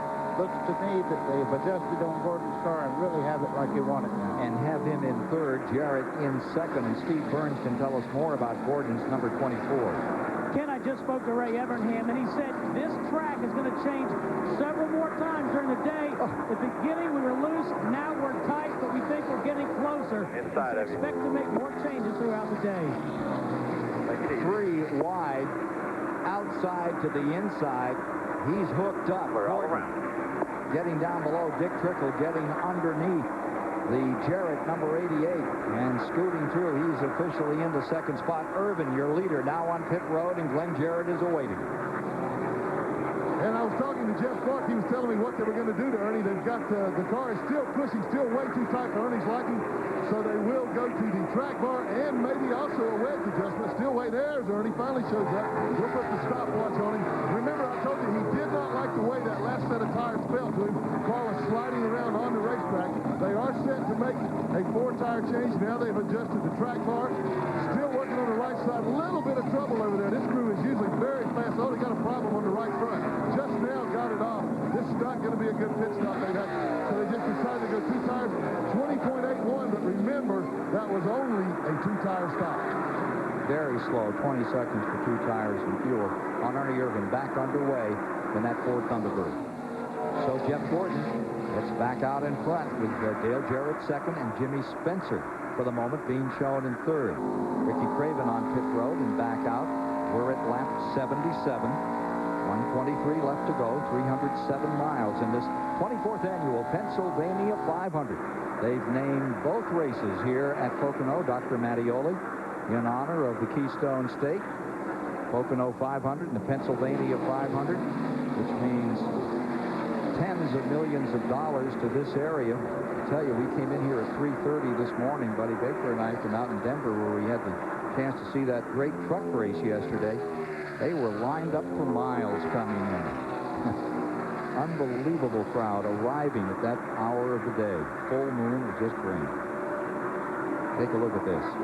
Well, you see Dick Trickle in the 90 there. He takes the line away from Jarrett just a little bit, keeping him from getting a great run off the corner there. Jeff Gordon, on the other hand, got a great run, makes it 3 wide as they head down towards the tunnel turn. You can see Jeff Gordon making the move there. Terrific picture to follow that one through. Boy, he really showed his muscle, and he showed that he was not going to give, and these other fellas had to give, otherwise they'd been in big trouble in the tunnel. gas man running. Now there's a story for you, Glenn. Well, again, the reason we're tracking this is because the front stretch here at Pocono is so long, and the gas pumps are way back in the middle of the garage area. Ernie Irvin picked the #1 pit stop, so we're following the guy just to let you know exactly how far he has to run. The guy we're looking at now is not the normal gas can guy. That's Doug Yates, the engine builder, son of Robert Yates. The normal guy, David Locklear, didn't make it this weekend. And if I were him, I'd be awfully glad if I was going to miss a race. This would be the one. So we're going to track this guy. When we get a little further up here, we're going to hand him off to Matt Younger because Doug Yates is a lot younger than I am. He can do this a lot easier than I can. We have it coming about 50 yards, and I'm already out of breath, so take it away, Matt. When I got you here, I'm running along with Doug Yates. Hey, Doug, how you doing? It's a long haul down here. Hey, you been working out? You getting in shape for this? This is the first day on the job. Uh-oh, I don't know what. If I were Doug, I don't know if I'd want to come back for a second day on this. I don't know. I think working out at the wire's been helping me out a little bit, too. I'm going to hand it off now as he heads out to the pumps. 3,740 feet. Usually they give that to the new guy that just came on, can't wait to do anything possible. That's when you find out if you've really got the heart to work in the pits. That is a wrong. Wow. There is a gas pump, we promise, somewhere. You know, when you look at Doug, this is a family business. Robert being the owner. And when you're in a family business, you do whatever it takes. There's Doug out there giving his all. Yep, that's just part of what you never get to see in Winston Cup racing, and probably you'll never want to see it again. Boy. Yeah. Sure, we can use you on our crew. Yeah, absolutely. You come on over, we'll get you a pit pass. And there you are. I bet a few folks watching today would appreciate the opportunity and probably head for the Y themselves to be out here in part of the most competitive motorsports in the world. Winston Cup racing on Superstation TBS. Jeff Gordon leading.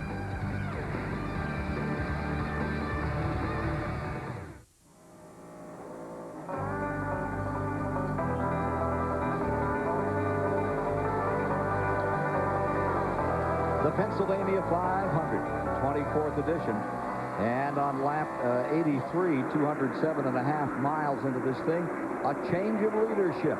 Dale Jarrett taking command. Let's take a look at how he moved in front of Jeff Gordon. All right, down in turn 1, and Jarrett takes the bottom of the track. It's pretty obvious that Gordon's really strong with fresh tires, but Jarrett is set up for the long run, and that's really going to pay off. Side by side, down towards the tunnel turn, you can see Jeff thought about it. No, I don't think so. There's something about that turn, Ken. When you go in there, your right foot will hit you right in the mouth if you try to go in on that side. That's the 10th lead change today. Up in front, pit roundup at the present time.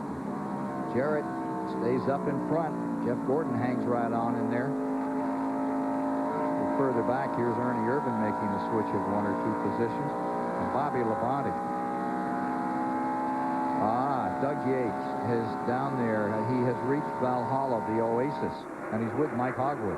Yeah, and Ken, thank goodness for a commercial and a chance for all of us to catch our breath running down here. Doug, you made it, but now it's like the gas lines of the 70s. You got to stand and wait in line once you get here. Yeah, I didn't realize how long the line was, but when you guys started following me down here and you had a 3-man relay to make it down here, that tells me how far it is.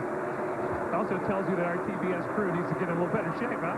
No, it's, you know, they pick the pits by the way you qualify, and we qualified really good today, so that just further off the gas.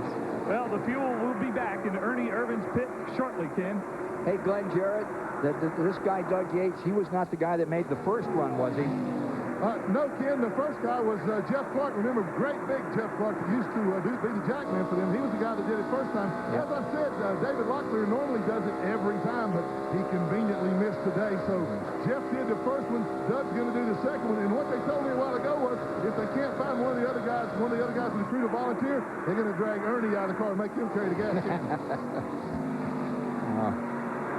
Jeff Burt is all over Dale Earnhardt down the front straightaway. He is putting a lot of pressure on Earnhardt. Look for him to make a move here coming to the tunnel for 4th. New guard, old guard, going down the back straightaway. Jeff Burt, 2-time winner this year. I tell you, he's hot. You can see him putting the pressure on Earnhardt. He is hot indeed. that stunning victory at Texas. And got himself all busted up, broke his ribs. And he's a comer, this guy. You're going to hear a lot about Jeff Burton. Won again at New Hampshire last week. Beautiful performance there. He steamrolled. Earnhardt really got off turn 3 well that time. It didn't look like Burton could advance. Beautiful. It's still such a pleasure to watch Earnhardt when he's working. Here's that car number 94 that had trouble earlier. A couple of hood pins came out and popped up. Bobby Hamilton just outside of Awesome Bill. Wild Bill himself, number 94. Sneaks up another one with Elliott looking good. See Ernie Irvin there in the 28. Had a bad pit stop right at the first part of the race, but he seems to be going right now. Got a lot of flutter on the hood there. I don't know what's causing that, but don't seem to be hurting the car at all. Elliott's up to 7th, and Nemechek has dropped to 8th with Irvin right there with him. They're all in that same lap. In fact, at the present time, what are we showing for the lead? About 34 cars in the lead lap. Working our way toward halfway. 88 laps complete. 200 laps the distance. 500 miles for $1.4 million on Superstation TBS. And right now, Dale Jarrett's the man of the moment. The Pennsylvania 500 on TBS is brought to you by Pennzoil, formulated for today's stop-and-go driving. Stop, go, Pennzoil, and by Peerless Faucet. Tomorrow, 1:05 Eastern on TBS. Braves take on the Dodgers, a business person special. Catch the final game of their 4-game series right here on the Superstation. That's 1:05 tomorrow.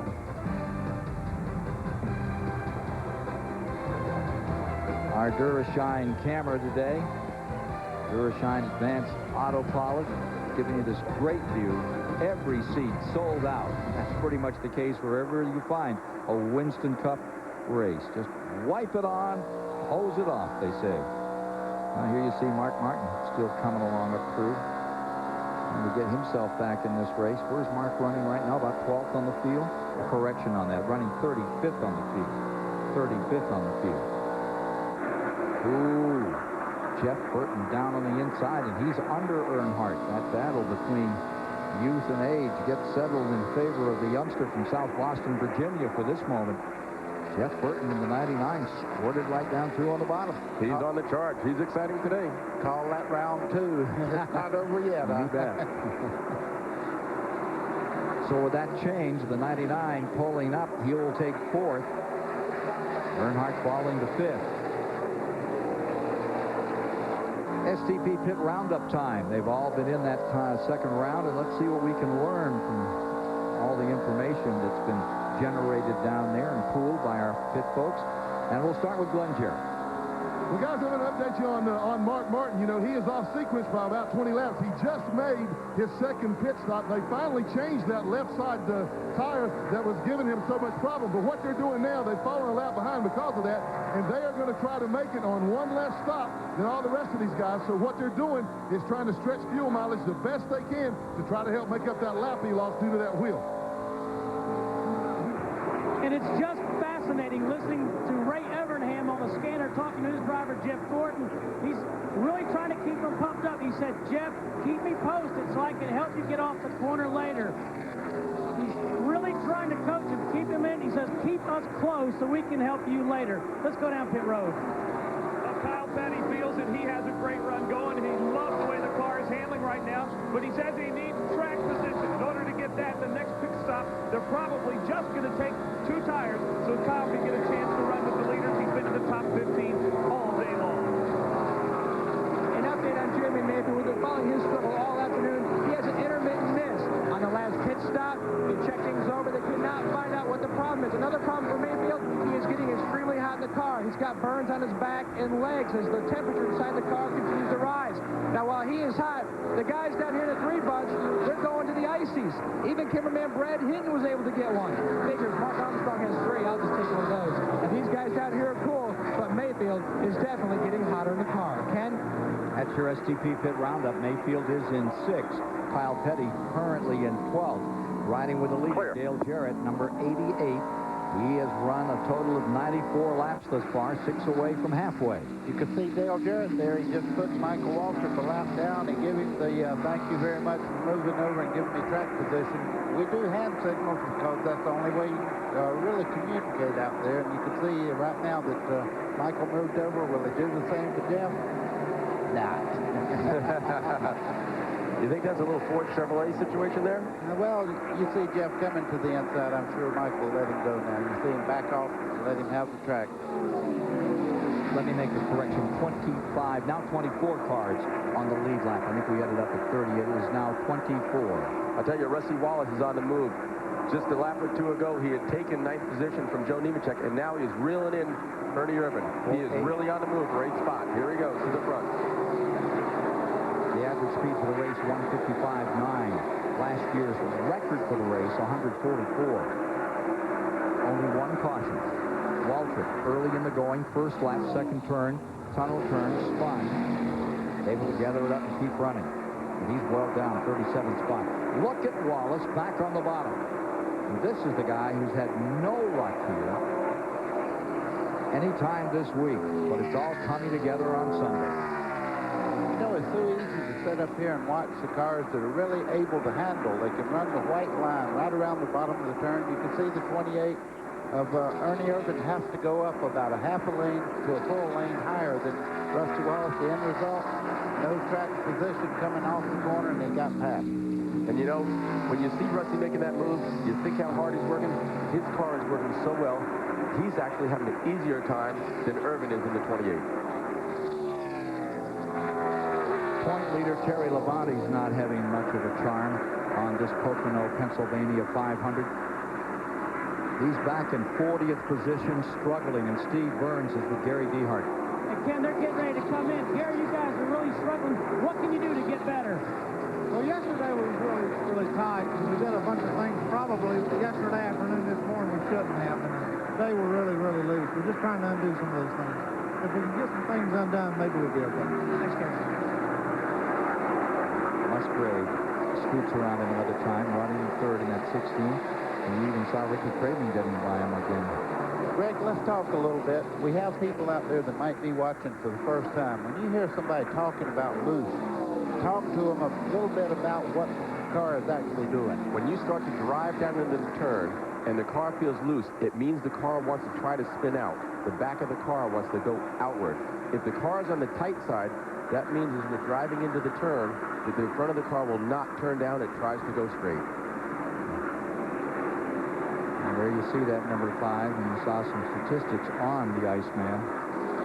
Tell you what, this is one of those days that's just absolutely charming. Perfect day for a race. Temperature's right.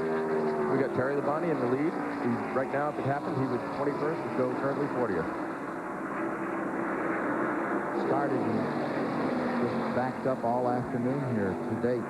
Meanwhile, in front, the 88 of Dale Jarrett stays about 9/10 of a second in front of Jeff Gordon, with Musgrave in third, Burton now fourth, Earnhardt right there in fifth.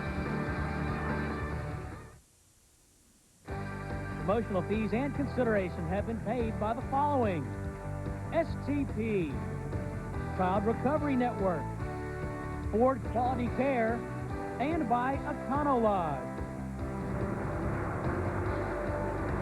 Halfway in the Pennsylvania 500, 24th running, 130,000 folks standing and cheering, as they do every weekend when you get to a NASCAR Winston Cup event. The best in the business showing their stuff, and strutting out in front of the parade right now is Dale Jarrett. Now we have Bobby Hamilton on pit road. Mike Hogwood is there. And it's a 4-car stop for Bobby Hamilton. He only took 2 the last time. He made his way up close to the top 20, didn't get there. Said he needed 4 tires. He wants to try to break to that top 20 and even challenge higher up. He feels he has a car that can get towards the front second half of this race. Halfway distance has been completed, and as it was Jarrett, Gordon, Musgrave, the top 3, followed by Burton, Earnhardt, Mayfield down to 6th, Elliott in 7th, and Rusty Wallace all the way up to 8th, followed by Irvin and Dallenbach to round out the top 10 with Kyle Petty in 11th. Now let's check the window. When are we going to see these guys back on pit road? Just that one brief time on pit road. You watch the 44 diving down to the inside. This is Kyle Petty for position on Wally Dallenbach. That was for 10. Kyle mowed him down. Well, it looks like, you know, the fellas all stopped on around lap 75, 76 in there. So we're looking at about 40, 42 laps from that point. We're looking at about 115 to 118 laps. Let's see how it turns out. Record pace being rushed off here at Pocono, Pennsylvania on the 2.5 miles today. We're seeing Bill Elliott back on pit road. He's running in 7th spot. And Rusty Wallace is in 2 in the number 2. He's running in 8. Mike Hogwood. It's a 4-tire stop for Rusty Wallace. There has been very little talk between crew and driver. Rusty Wallace has just concentrated on this race. He said his car's a little bit tight, but he wants no changes. They haven't changed all day. Glenn Jarrett. Well, Bill Elliott comes in again, and remember, they're having to pit early. That nose problem's creating some drag. They're not getting the car's fuel mileage they hope. Again, only 2 tires this time for Elliott. They're trying to conserve fuel as much as they possibly can. They're trying to conserve track position by only changing 2 tires. That's the second stop in a row that they have only put on right side tires. And they say that Wallace is on his schedule. Well, I'll tell you, it looked early because I have it down that he stopped on lap 69. You've only got 32 laps that he ran. I really felt that they would run further than that. Well, the rest are still very much out there. Jarrett, Gordon, Musgrave, Burton, 1, 2, 3, 4. And Dale Jarrett here in front, putting a lap on Derek Cope. And that's Skittles, number 36. This is the track where it turned around for Dale Jarrett. This race, 95, gave Robert Yates a much-needed victory. He was talking of forming his own team for 96 that point. Remember, he ran out of fuel, coasted the last half mile, and still beat Jeff Gordon in that event. This man right here, Dale Jarrett. Yeah, he's giving that steering wheel a good workout there. You can see right down the straightaway, you kind of rest a little bit, give your hands a little bit of rest, and then when he gets back to the corner, watch him get a hold of that steering wheel again. There you go. You need both hands in the corner. Boy, it was a tough time for Robert Yates in those days. I can remember standing here on the back of the roof with my old pal and good friend Neil Bonnet. It was the week when we lost Davey Allison in that helicopter crash. Just watching a chopper take off out back here, one of the TV choppers. And Neil just turned around and shook his head. As you remember, Neil was there that day and tried to help with Davey. Red Farmer was in that as well. A lot of history in this Winston Cup racing. Much of it here at Pocono, Pennsylvania on this 2.5 miles. Tough old track, isn't it, buddy? Yeah, you can This is see. the one you didn't win. Yeah, I didn't win here, but let me tell you, Dale Jarrett right now is wearing that headrest out. You can see his head in the center part of the corner on that headrest. You can see it right on the side of the seat there. He's wearing that thing out right now, but he's driving his heart out. You can see his head leaning way over on that headrest. Now watch down the straightaway, he'll straighten back up. Then when he starts back in the corner, he's just using everything he has in there. You got this long straightaway, 3,700 feet, longest one in Winston Cup racing, but 3 different kinds of banking out here. Talk about your progressive banking and so forth, with 3 totally separate ones. This wear you down, wear you out more? You know, the biggest thing that you have to remember about a flat track is the car leans over a lot and pushes you hard over towards the right-hand side. On a bank racetrack, you're actually pushing into the bottom part of the race car. This is much tougher on you than a bank racetrack. So, and it really wears on your neck more here. Just like Buddy said, on the bank track, you don't feel it in the neck as much. On this flat track, your head is about 20 pounds or so. It's trying to go out to that wall with a lot of G's. You will pull upward of 1.5, sometimes 2 G's at some tracks, at the bigger tracks. So it's really tiring on your body. So first it's trying to force you right through the bottom, literally the bottom out of the car, and then when you get on that flat part, it's knocking you all the way to the other side of the race. It's trying to throw you out the right side window. It's like Holyfield with his foot against the side of your head, pushing it towards the right-hand door. That's what it feels like. Oh, that really gives you the picture. Good job there, DJ. He fit here probably about 5 or 6 laps. Jarrett stays first, Gordon second, Musgrave third, Burton fourth, Earnhardt fifth, Mayfield sixth. I'll tell you, and we're going to look for pit stops to be coming up fairly soon. Gordon and Jarrett both stopped together on the last stop on lap 72. So we're looking at them to go upward of Let's see, right now we got 107 laps down. So we got 35 laps now. So within the next 5 laps to 6 laps, we're going to see one of those cars in the pits, probably both. They'll probably come together. 265 miles have been completed of this 500-mile jaunt, and only one caution to date. That on the very first lap. Jarrett moving in on Jimmy Spencer. Jimmy Spencer. He is beginning to take this field apart. Can he keep doing that? Hard to believe he can. We'll see.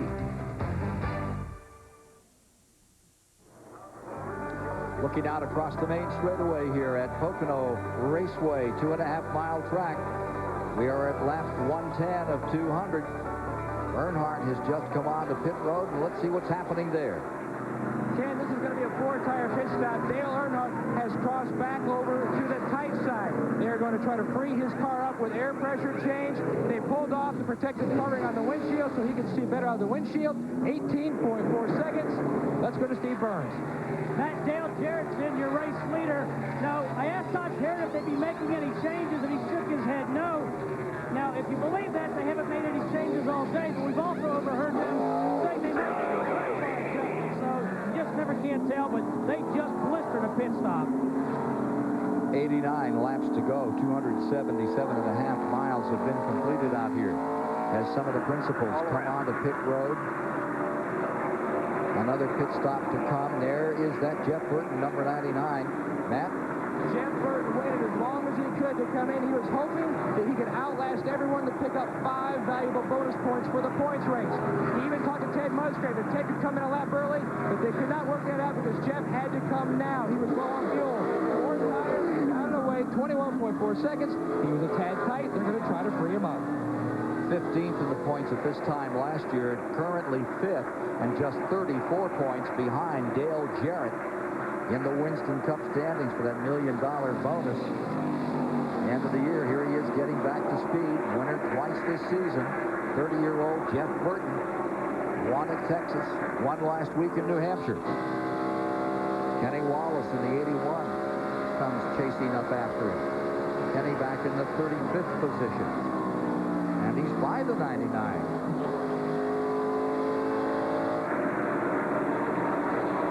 You know what's probably happening? You come out of the pits and you don't have the heat in the tires, so he's not getting maximum traction right now on his tires. You see him picking up speed now. Jeff Burton dropped back a couple of spots. See Wallace, the 13th. On the climb, Mayfield is in 12th. Earnhardt is now being shown. Well, let's get this right where Earnhardt is going to be shown. Up to 7th. Up to 7th. Front of the field. Musgrave, for the moment, with these stops, has the lead in the 16. Kenny Wallace just there in front of him. Then comes Jarrett in the 88. We're showing him 21.5 seconds down. Musgrave is out of sync with the field as far as making these stops. Musgrave could be a real factor out of sync, and this is what happened back in '95 when he nearly won the thing. Remember, he finished second to Jeff Gordon? He was out of sync that time, too, with the rest of the field. There's 3 other top 5 finishes here on the old Pocono Triangle.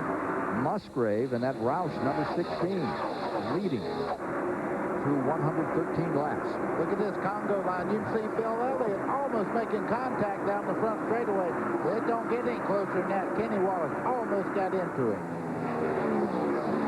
And the 99 has he gathered up.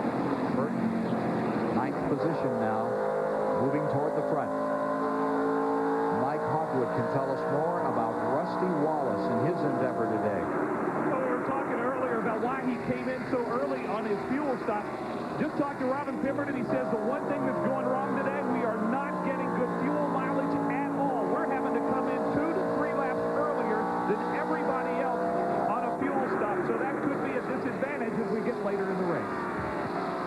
There you see Wallace in 11th. Just joining us. Well, he came from a provisional starting berth, 39th position. And after having 3 terrible days here, really bleak affairs, this one has finally gelled.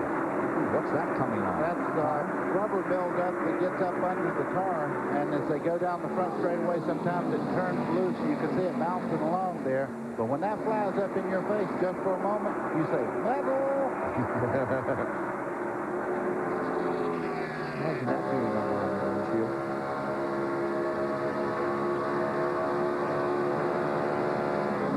Jeff Burton, so patient.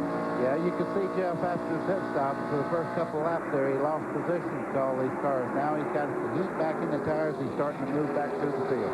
And he's just gone around Elliott for 7. He says his theory on racing, quite simple. You don't make yourself any better by getting in over your head. Musgrave ready to pit. Leader on pit road. This will give it back to Jarrett. Leave Gordon second. Move Irvin to third. Ted Musgrave. Man, it looked like he was traveling. He may get... Let's get down to Glenn and see what's going on. And Ken, he didn't come in a moment too soon. The car is out of gas. They're going to have to push him off. They stretched it just a little too far. We'll put the clock on him. These guys have really been pumped up for the way that Ted has been running the last few weeks. They think that he is going... They think that he has the best chance right now that he ever has had to win a race. They're going to make a 4-tire change. They only did 2 last time, but they have the car refired now. You can hear that, so that's good. They won't have to push him off. But boy, I tell you, they cut it awfully close this time. Let's hope. And now they're waiting to get the last bit of fuel in the car. And wow, the guys are screaming. Oh, they got a 15-second penalty. He was too fast down pit road. And now he's away. 32 seconds. So it didn't do the job for him. They had to pay for it, pay it all back in a penalty. Dale Jarrett is your leader. 116 are complete. Musgrave is pitted. Jarrett now takes command with Gordon in second in the Pennsylvania 500. There's the Weather Channel blimp. Aerial pictures everywhere here today of the Pocono Pennsylvania 500, 24th annual, $1.4 million. In the till this afternoon to be divided among 42 starters, and this is the man that has been just blitzing the field, knocking them over like dominoes. 21 cars remain in the lead lap. Mark Martin almost was in trouble in this latest moment. A caution. Second one of the day has changed things around. Gives Martin a chance to get back in here into that lead lap. Once again, Mark Martin could be a factor. Well, he's back in sequence, and that's going to make a whole big difference. And now he's at the back of the lead lap, and hey, he can come right to the front. We know Mark Martin's fast. He made up a lap already. Showing Jarrett, Gordon, Spencer, Earnhardt as the front 4 with Musgrave in 5th. Anybody see for what? For why? Under yellow? No, but look at all the lead cars coming down towards pit road as we speak. Let's check on pit road with the folks and see if we can get a report as to what brought out only the second caution of the day. It came at lap 118, which leaves 82 laps. And there's 24, Jeff Gordon in. Let's go to Steve Burns. Ken, they just tore one of the rip-off windshields to help Jeff's vision. Now, they're also finding a problem. Jeff told Ray Evernham when a car gets in behind him in the turns, it really loosens him up. Let's go now to Matt Yoakum with Dale Earnhardt's bid. It is a 2-tire stop for Dale Earnhardt. They are going for track position as they feel most teams will have to take on 4 tires this time, and the next time they will take on 2 as well. They feel that they have the winning strategy right now, as Mark Martin is also down in the way. You can see they've got some safety equipment out here. They're saying debris in turn 1. I wonder if some of those pieces of tire got a little too big out there. Well, you don't want to speculate. If there's anything out there, they need to clean it up. Well, they sure do. You know, that's one thing a driver would hate to see is debris on the track.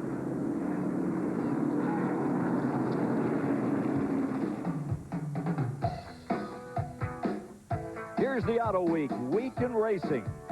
Arco ran the Pepsi 400K Saturday afternoon here at Pocono. 34 cars took green. Lap 7's when the action really got underway. Number 86, Rich Woodland from California gets a little love tap in turn 1 from Kenny Martin. See ya.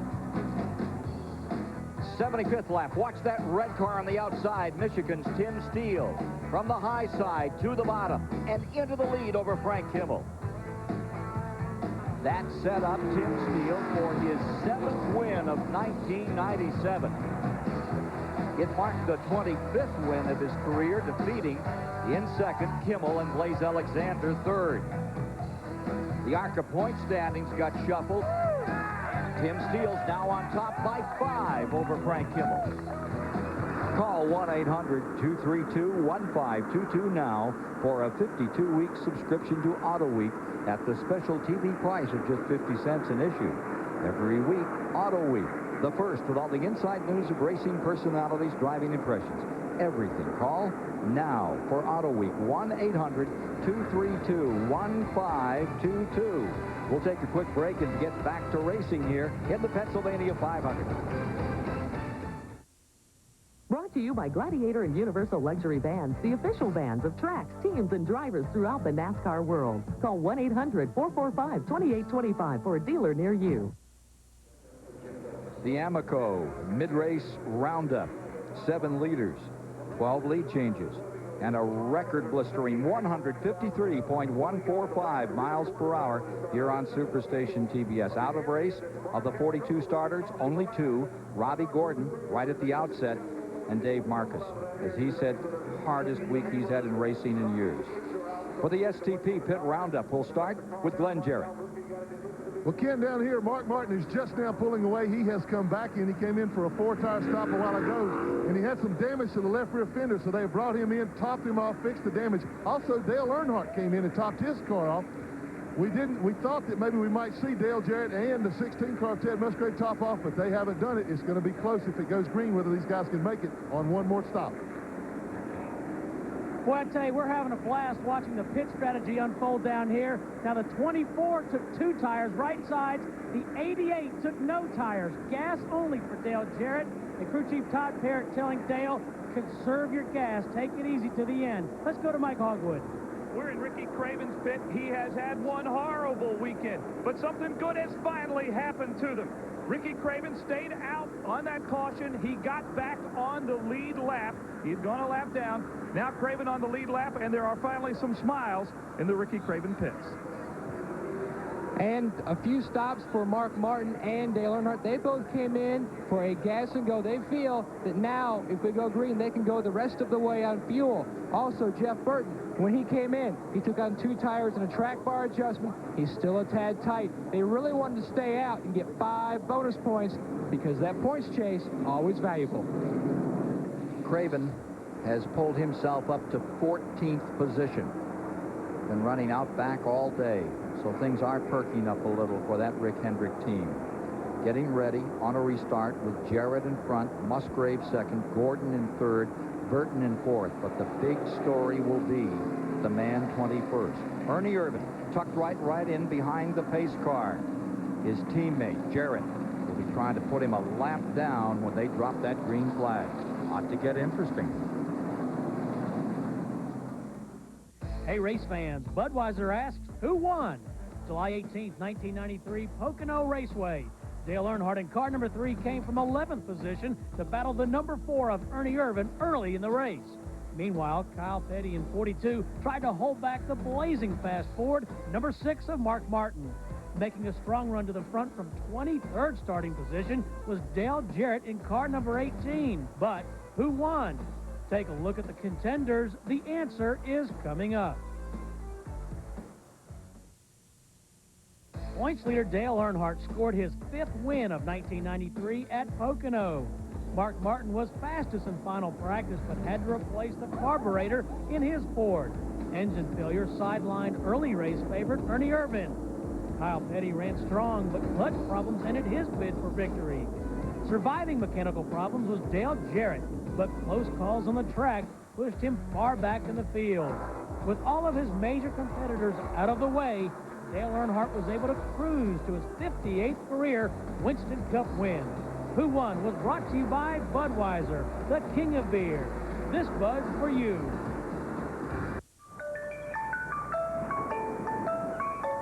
The 500, these great pictures from the Durashine aerial platform, Durashine Advanced Auto Polish. Just wipe it on and hose it off. Ken Squire and the Pips here with you today. 75 to go. Hey, before we get this thing back underway, Aesop, the official welding and cutting supplier of Petty Enterprises, has a little message for you.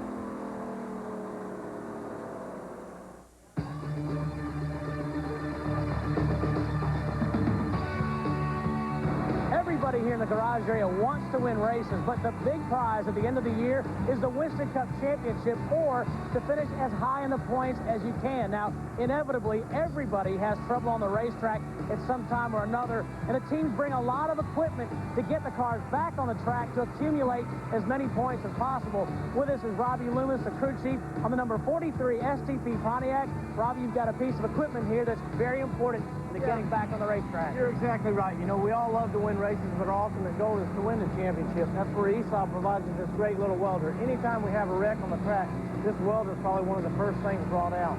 Doug Murphy and the guys, they get to welding the stuff up. The way we return back on the track, and the car will be staying together good and in one piece. Aesop, the official welding and cutting supplier of Petty Enterprises. Well, let's cut right to the chase. We're getting ready to put this one back under green, get you going after the second caution today on Superstation TBS. 24th annual, $1.4 million Pennsylvania 500 being brought around through the tunnel turn down to that 6-degree banking of turn 3, and we'll get it live with Jarrett, Musgrave, Gordon, Burton, and Wallace, the front 5. Spencer, Mayfield, Nemechek back there in 6th, 7th, and 8th. Skinner and Dolan back to 9th and 10th. Holding on, Ernie Irvin to 21st position, trying not to get lapped. Let's go to Glenn Jarrett. And Ken, the reason he is there at the tail end of the lead lap right now is just before that caution came out, Ernie was stretching the fuel run, ran out of gas just like Ted Musgrave did, stalled the car, could not get it restarted. He lost the lap when the field came by him in the pits. So Jarrett, Musgrave, Gordon, Burton would love to get Ernie Irvin a lap down. This is the opportunity. Let's see what they can do with it. He's on the tail end of the lead lap as we take green at lap 127. And they thunder down into turn number 1.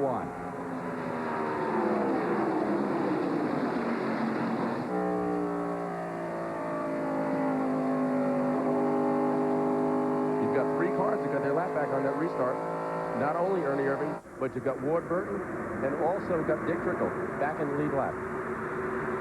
That gets us up towards 21, 22. 22 cars in that lead lap. Look at Ernie Irvin. Oh, trouble over the tunnel turn. Terry Labonte getting caught in there. Earnhardt's number 3. Kenny Wallace getting caught in it. Bill Elliott down against the inside wall there. See Joe Nemechek. Derek Cope. They race back to the line. 4th position. A break for Ernie Irvin. A break for Dick Trickle. Boy, it was not a break for Dale Earnhardt. Look at the right front corner, demolished on that 3. Look at Richard Childress looking on. The frustration continuing. So they've got some patching to do on number 3, Earnhardt. Incident as they came off that 16-degree banking. Earnhardt on the bottom in the number 3. You see Bobby Labonte get into his brother Terry Labonte. This triggers a chain reaction. You see everybody swept into it behind him. And Earnhardt's about to collect number 5, Terry Labonte. Nowhere to go. There's Bobby Hamilton scooting through. Bodine on the outside getting by. Brett Bodine on the brakes. Derek Cope sliding. Matt Yoakum is down there with Earnhardt. Well, Ken, the Goodrich crew already going to work on the right front fender. It's peeled back like a can opener, just ripped right open. They were trying to work on that with duct tape. They were changing the right side tires. Dale says, guys, the toe is already way out. We're going to have to try to work on that. They are working desperately trying to keep this car on the lead lap. And as you can see, they're ripping away parts. Larry McReynolds, Jimmy Ellich. Larry's talking to Dale, telling him to move forward, trying to get a look to see how bad it's towed out. Get back out there. Ken? Back in the next lap, you can be sure of that. Larry McReynolds, the blonde-haired lad down in front, and here is Terry Labonte leading in the Winston Cup points through 17 events this year by 3 over his teammate. And out comes the tape.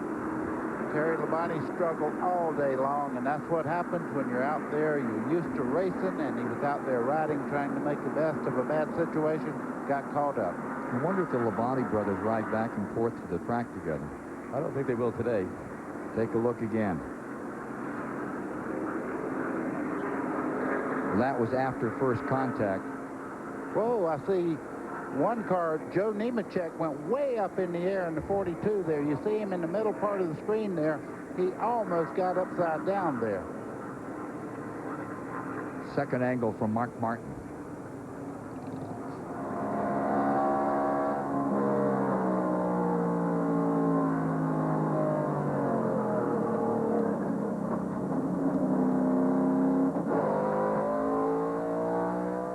Tell you something, Mark Martin can say he had a wish come true just now. Look at this coming down through here. You can see right here, that's the two brothers right there. As they start into the corner, they make contact. Right there, and you see Dale Earnhardt right behind them, just back of them. You see all this group coming in. Look at Mark Martin threading the needle back here. Ricky Craven goes by on the high side. Earnhardt gets into Terry Labonte. You can see the 43 there jumping around. The lucky guys were the guys that had the outside of the racetrack to work with. Derek Coates spinning down on the bottom. Joe Nemechek, a while ago, we watched him go way up in the air. Look at the damage to the right front corner. Steve Burns. Hey, buddy, as you pointed out on that replay, Joe Nemechek took a heavy shot. There's serious damage to the right front corner of his car. They've also knocked the toe out. They've had a string on the right side and the left side to see how badly this thing is essentially knocked out of line. Let's go to Mike Hogwood. There is sheet metal damage on the left front of Terry Labonte. The hood is popped up just a little bit. But talking with Gary Dehart a moment ago, he says, we don't think there's any chassis damage at all. We think it is just sheet metal damage on the car. We're going to slap a lot of tape on her and send Terry on back out. Sheet metal damage on the number 5. Now the well, thanks, Mike. I'm all the way down here at the end of pit road toward turn 1. Bill Elliott came in. He was involved in that melee out there, and he's got some damage up underneath the car. They're going to have to bring him back in. Meanwhile, Ward Burton comes by me. Ricky Rudd has been in. Terry Labonte a couple times. Also, Ernie Irvin made that lap up. He came in, changed tires, and topped off with fuel. Rusty Wallace also topped off with fuel. So all these guys are taking every chance out of it now that they can't make it on just one more stop. They're stopping and topping off. 128 laps complete, 72 to go. Gordon appropriating first place. Jarrett perched in second. Musgrave is third. Jeff Burton is fourth. Spencer to fifth. Hey, Craven's come up into the top 10.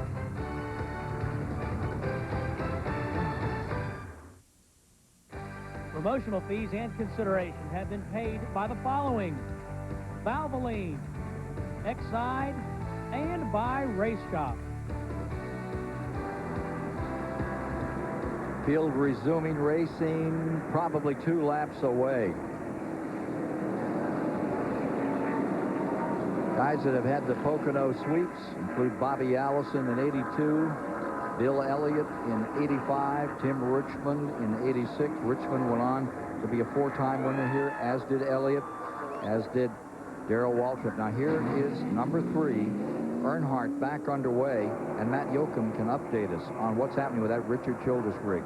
Ken, they just came in for the 4th time. Dale thinks he may have a bent ball joint or tie rod. He was sawing the wheel back and forth as Larry McReynolds took a look at it.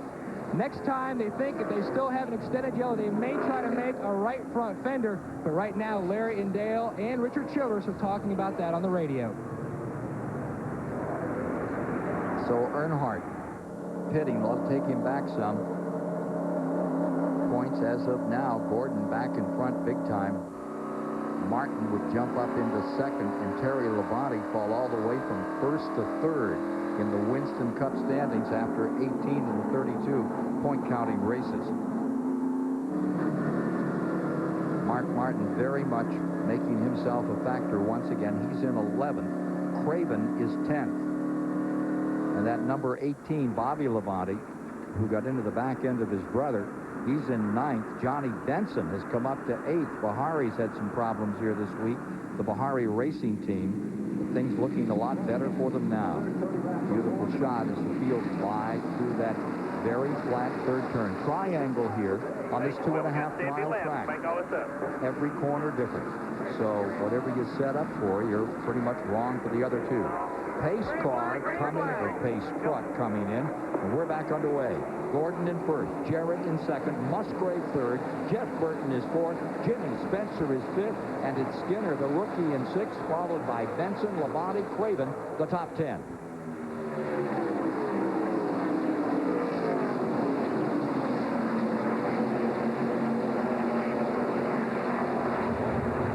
Smooth start for Gordon. Back in command. Point battle. 8th race. Look at Jimmy Spencer scoop down to the inside.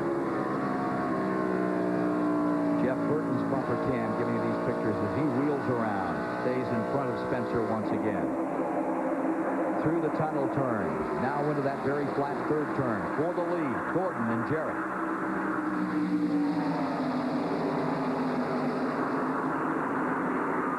Race went back under green at lap 131. Musgrave in third spot, tucked right in behind Steve Grissom, number 41.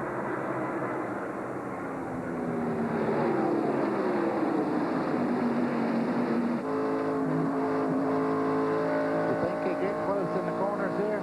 Boy, I guarantee you couldn't put a sample trapper in between Jeff Burton's car right there and Mike Skinner as they started off turn one there and down that long back straightaway. Watch Skinner as they go in the corner. You can see him closing right back in. There's your top three. And you can see Musgrave is scooted beneath the number 41 of Grissom. Grissom is 25th, and they continue to work hard on that fender. I think they're preparing Hamburg down there. Well, right now, aerodynamically, he is driving a brick. So they're trying to get as much of the sheet metal back so they can attach it back on the car and gain some kind of aerodynamics on the race car. But Earnhardt is out here while they continue to work on that fender back in the pit area. 4 of the top 9 have never won a race. At the outset today, Buddy Baker was talking about the potential for someone to turn this race around. Lead change.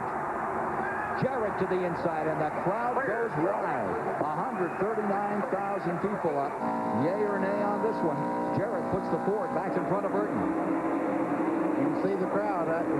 Anytime that Jeff Gordon gets passed anymore, the crowd really reacts. But look at third place there. Musgrave is really on a tear right now, running third and closing in on Jeff Gordon. Will this be the day? Will it be the one where a newcomer knocks on the door and says hello to a victory lane in Winston Cup racing? There's Musgrave right there in third. He has been strong all day. 134 laps are now complete. It's Jarrett up in front, and right with him comes Gordon, followed by Musgrave. Then it's Spencer back and forth, and he's better than 1 1/10 of a second back from these three. Skinner is staying 6th, having a great day. The teammate of Earnhardt. Then comes Johnny Benson, the sophomore driver who was Rookie of the Year 1 year ago, followed by Bobby Labonte, who got bounced around with his brother up there in the end of that high bank first turn. Jeff Gordon would love to close in just a little more on Jarrett, maybe making a little bit loose getting off the corner, but he's got all kind of trouble with Musgrave as they head down the front straightaway. Meanwhile, Ricky Craven slides under Mark Martin and comes to 9th. Craven, who started way back at 36 today, flying. And Jimmy Spencer has cleared lap traffic. He just got by the 41 car, Steve Grissom. Now he's trying to reel in the leader. Here comes Grissom down on the inside. Musgrave makes a great move there on the inside of Jeff Gordon as they head down the back straightaway. It looks like Musgrave may have the track position as they head down into the tunnel turn. Ted Musgrave out of Franklin, Wisconsin is there, and he's into second place. 1995, his finest finish was here at Pocono. He took second. He's looking for Dale Jarrett right now. Well, they all better get going because that yellow car there, that's Mr. Excitement, Jimmy Spencer. And, buddy, let me tell you, if he gets up there, look for things to happen. Two-time winner Jimmy Spencer in fourth. And this is his home state crowd. He's got something to prove here today. Spencer right up there, the front four all together, and then just about 12 car lengths back comes comes that number 99. Jeff Burton in 5th. Skinner in 6th. Benson is 7th. Labonte, Raven. Whoa, trouble. Ernie Irvan in the wall. Yellow is down. You could hear the scream of the tires, and you saw the impact. Ernie Irvan down in turn 1. You know, it hadn't been long ago. Dale Jarrett reported he's having trouble getting a bite on his... look at Ted Musgrave, though. He's trying to move in here. He wants to lead this race. Yeah, they come down to finish this lap off. They race back to the line around this 2.5-mile track. It is a run. Here's Musgrave pulling up. He's coming after Jarrett as they come to the line for caution. Okay. It'll be Jarrett first, Musgrave second, Gordon third. What I was talking about, it hadn't been long ago we were getting reports from Dale Jarrett that Ernie was not pleased with the car getting a grip on the racetrack. This is what happens so many times, but he might have had some help. We hadn't seen the replays yet. Robert Yates looking on. Ernie Irvan out of number 28 and out of the race for today. A look at what happened to Ernie Irvan here in the Pennsylvania 500. Well, I know that's the 4 car there, Sterling Marlin. Whether they had any contact getting in the corner, you really couldn't tell, but I can tell you this. Ernie Irvan hit very hard on the driver's side. It's good to see him out of the car and not injured. Yeah, that is the best news of all. They have lost a car, but he is okay. You see that driver's side go in. It gives you a long pause. He'll be taken to the infield care center here at Pocono. Be checked out. You saw him walk in. Robert Yates looking on. That's a tough one. Jarrett and Musgrave 1 and 2, Gordon 3, Spencer 4th, Burton 5. We're at lap 137. 63 to go.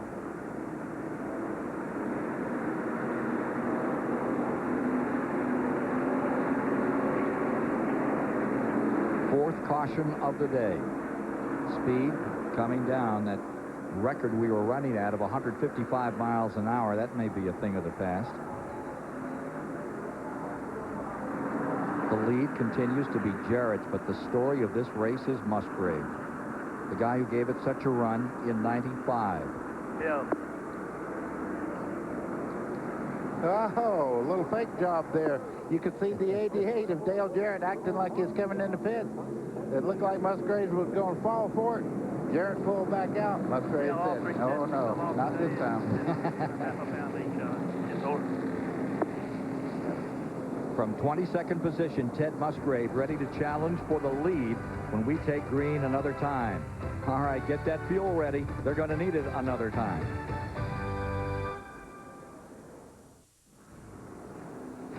Coming up next on TBS, Ric Flair and the Four Horsemen. And WCW takes on the evil forces from the NWO.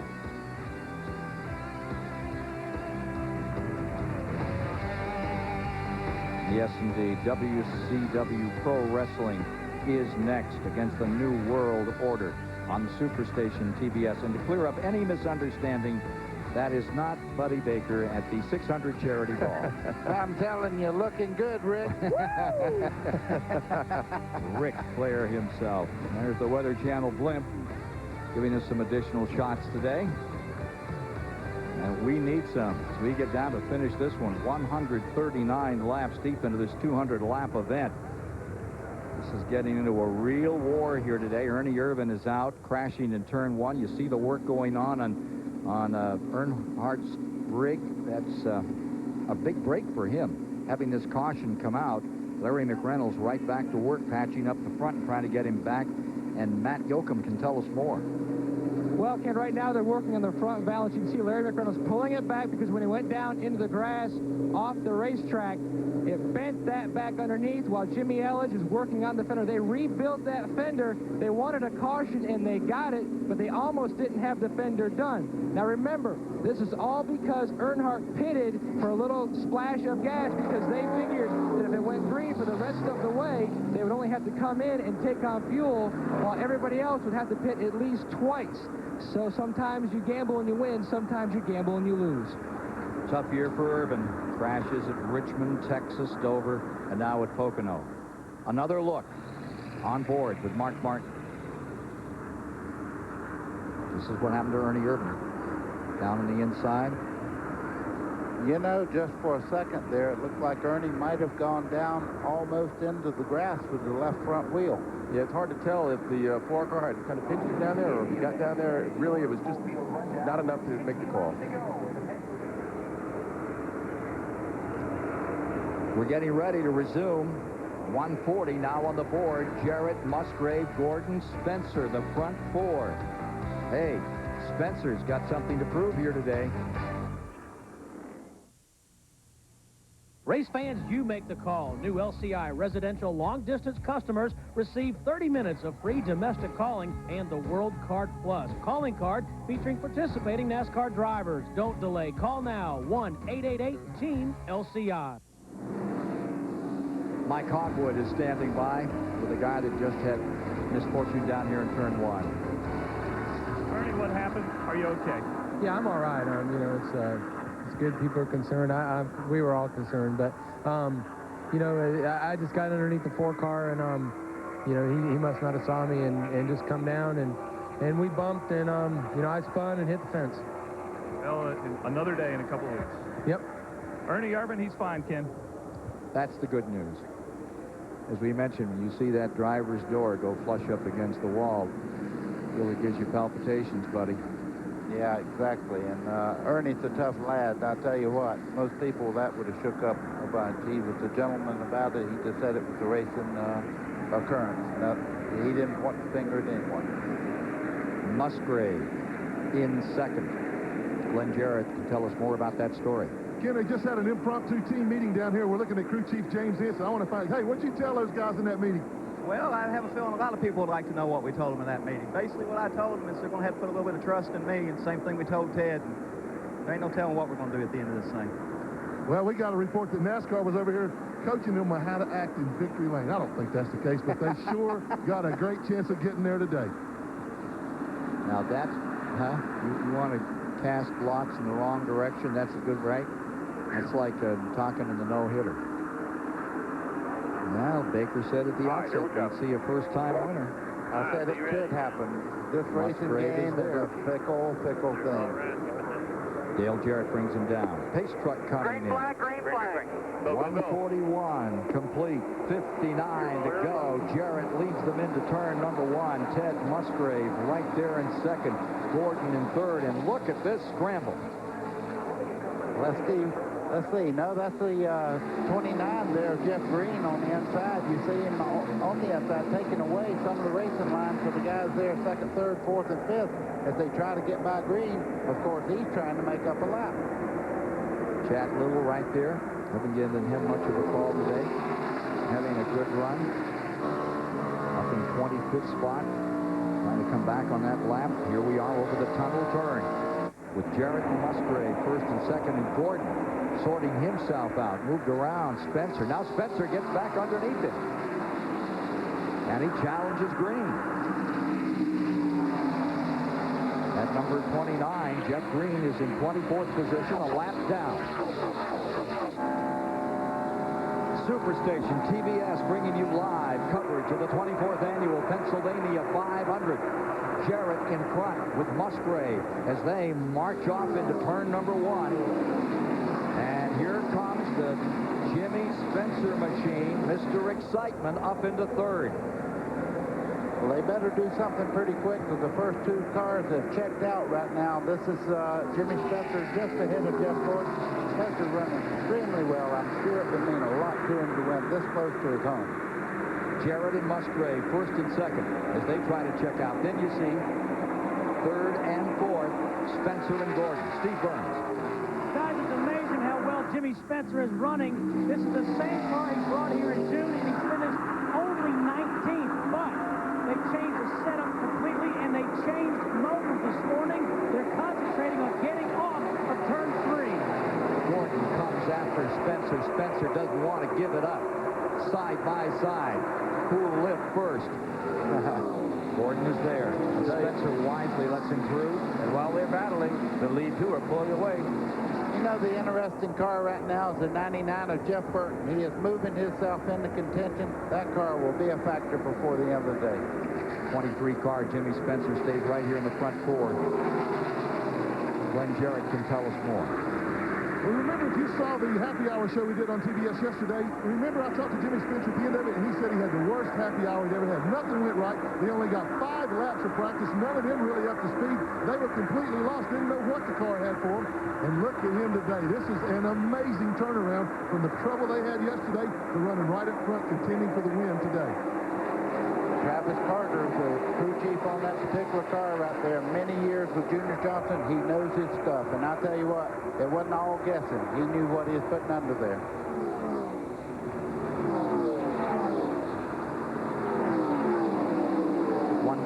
Complete with 55 laps to go. It's Jarrett and Musgrave, and there is Earnhardt in that lead lap, but well back in 21st position. Congratulations are in order for him today.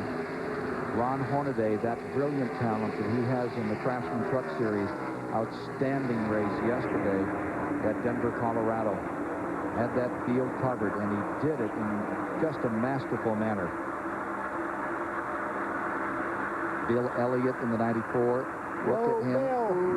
Wow, 3 wide in that turn. 3 wide with Bill Elliott on the outside. You don't want to be there, Bill. Good job saving it. That was slowed down some. You're a new viewer. That was what, 160, 170 mile an hour save? Well, it didn't get serious. It started up near the left front fender and worked its way back to where it really got him out of shape. They were very, very lucky that Darrell Waltrip and Bill Elliott didn't go around right there. Best of the best. These folks trying to make a correction like that and tell all walls. There's that front four. Jarrett, Musgrave deployed first and second. Gordon, Spencer, third and fourth. There are your leaders. Couple of Fords honking out in front. You said that right. Look at Ted Musgrave there. He's putting a lot of pressure on Jarrett. If Jarrett's car is a little bit off, Musgrave is going to get him. So he's up there now, left in the car, left back. Got all the power he needs. You see down the straightaway, give him no quarters there. I tell you, Ted looks like he can run right on the bottom, too, wherever he wants to run. His car really looks like it's working for him now.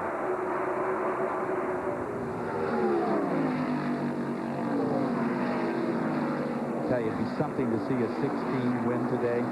Remember the last time we saw a 16 as a regular winner? How about Darrell Derringer?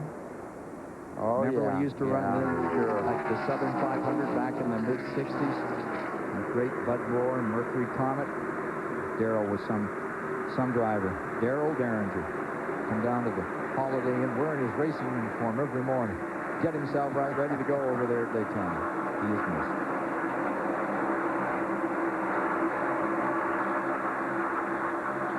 Well, that number 16 looks better every lap. Stays right there. Does he have anything more to offer in that car? Going to find out here before too much longer. 482, good lap.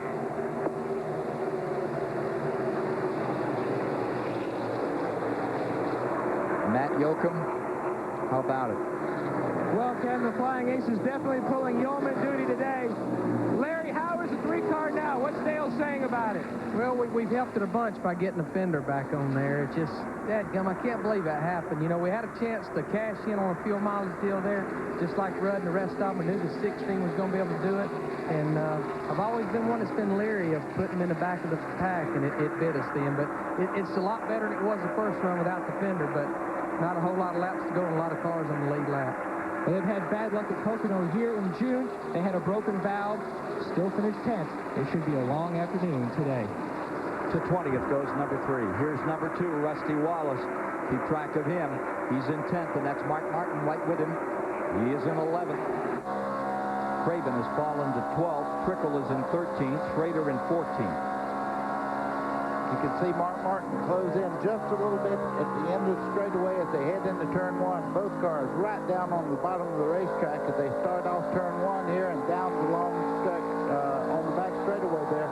You can see right now that Mark Martin is really working with the number 2 of Rusty Wallace, trying to make up track position. 3 different corners, 3 lengths of straightaway, longest straightaway in Winston Cup racing down the main stretch. Then is that 3,000-foot long pond straightaway and the short chute to the very flat third turn here. That's what you have to accomplish every lap around this 2.5-mile racing facility. As you see Wallace in number 2, threading his way out of turn number 3 and back into the main straightaway. Meanwhile, up in front, the 88 and the 16.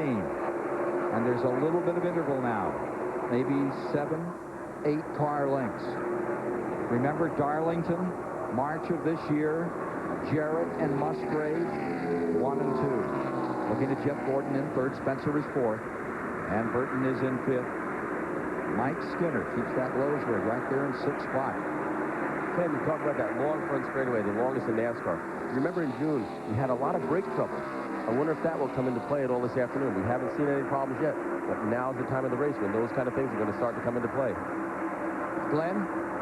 Well, Greg, some of the guys told me this morning one of the reasons for the brake problems they were having because the turns here are so flat and you have to work on the downforce on the car so much that they have actually refunneled the air. You know, they use the air to cool the brakes. Well, now because they're trying to get so much downforce on the nose of the car, they've rerouted some of that air and they're not blowing it on the brakes and cooling them. And the guy from one of the brake companies told me that the good cars were running like 600 to 800 degrees temperature on the brake, on the disc itself. The guys that were having trouble, that weren't handling as well, 1,000 to 1,200 degrees. That's what was causing the brake problems. They were working on the chassis so much, taking that air away from the ducts that blow onto the brakes. Right there's the guy you better keep your eye on. Jeff Burton is closing in as we speak. I mean, he is motoring around the fastest part of the racetrack. If you don't get off this corner right here, you don't run fast down the fastest part of the track, down the front straightaway. Jeff Burton is flying right now. He short tracks it around that turn 3, and for him there are now 48 laps to get it done, and you can see how close he is in 5th position. Burton definitely closing down on the front 4. Jarrett, Musgrave, Gordon, and Spencer. And look at this, way wide. How about 4? How about 5? How about 2 when you get back to the corner? Maybe. Breathtaking racing. Winston Cup on Superstation TBS. Hope you're enjoying it. Don't forget, Sunday, October 5th, Charlotte, North Carolina. That's going to be a great one.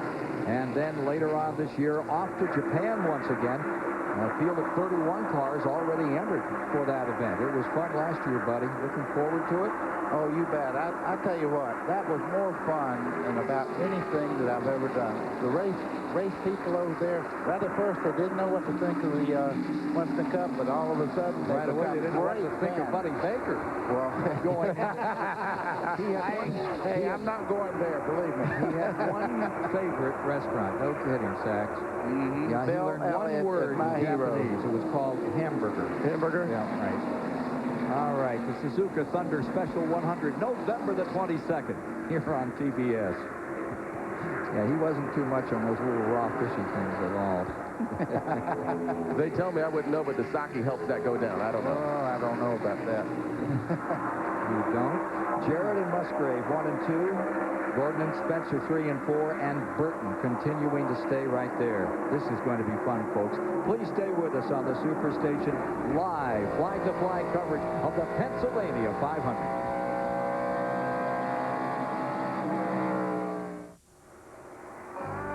Join us October 5th for the UAW GM Quality 500 from Charlotte Motor Speedway.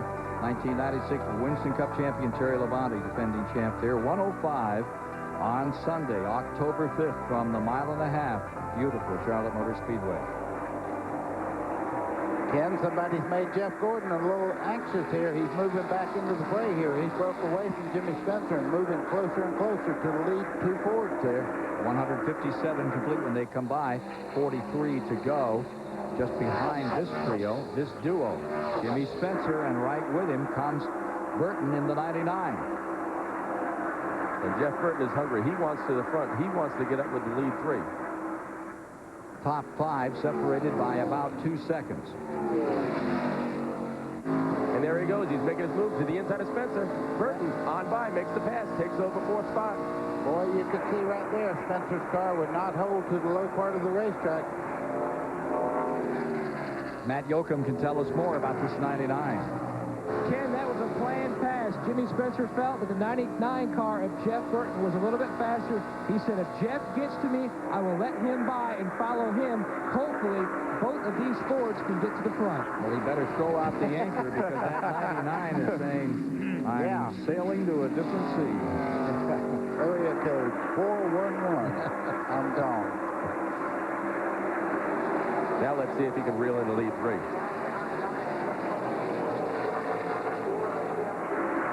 I believe he is. Let's check him out. He's 2 2/10 of a second back, and it's 2.7 back to Jimmy Spencer. Skinner stays 6th, Bobby Labonte 7th, Mayfield 8th, Benson 9th, and Wallace 10th. Behind him, you've got Martin, followed by Schrader up to 12th, then Dick Trickle, Ward Burton, Kyle Petty is in 15th, Elliott, Cope, Rudd, Dallenbach, and 20th Craven. Welcome aboard if you're just joining us this afternoon on Superstation TBS, 24th Annual Pennsylvania 500. From the 2.5-mile Pocono Raceway, watching this trio lead the way as we get down to about 42 laps to go next time by. Under the hood on Wally Dallenbach, Steve Burns is there. Ken, tough break. They had high hopes here today, and they started third. Wally said they thought they could win the race. He just shut the motor off, so obviously, with the hood down, he is done for the day. Had a great run, qualified third today to Dallenbach. Best qualifying effort ever. Had some great finishes up there at Watkins Glen. Was hoping to make this one come together for him. Not going to be. Jarrett working on that third win of the year. Those back-to-back wins at Atlanta and Darlington, figuring big for him to keep him fourth in the Winston Cup points. And it will be slow when you get through here in Apex. It looks like Jarrett is slowing. You'll clear him out. You'll clear him. Keep going.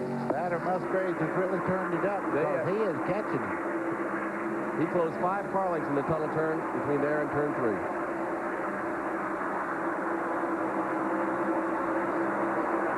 Saw Mayfield moving around out there, getting himself another spot.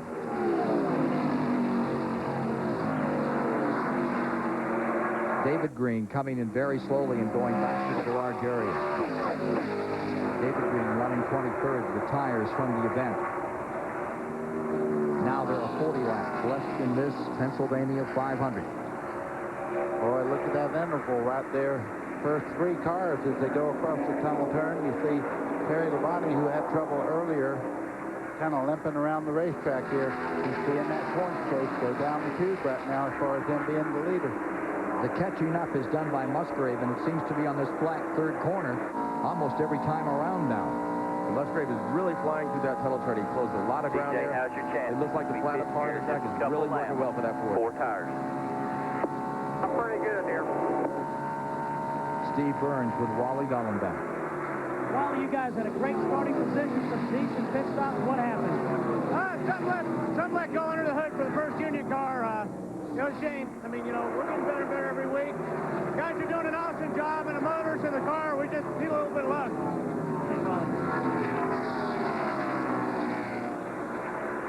Needing a little bit of luck and making his own right now.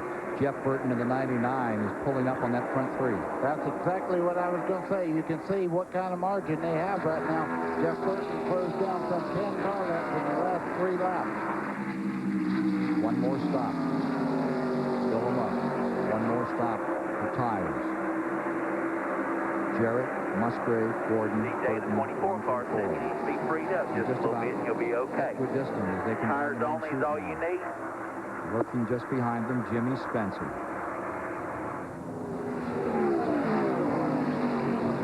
They're your point leaders.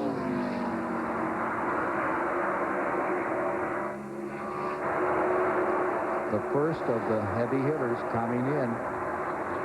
Bobby Labonte brings in that number 18. He has been running in 8th position. Final stop.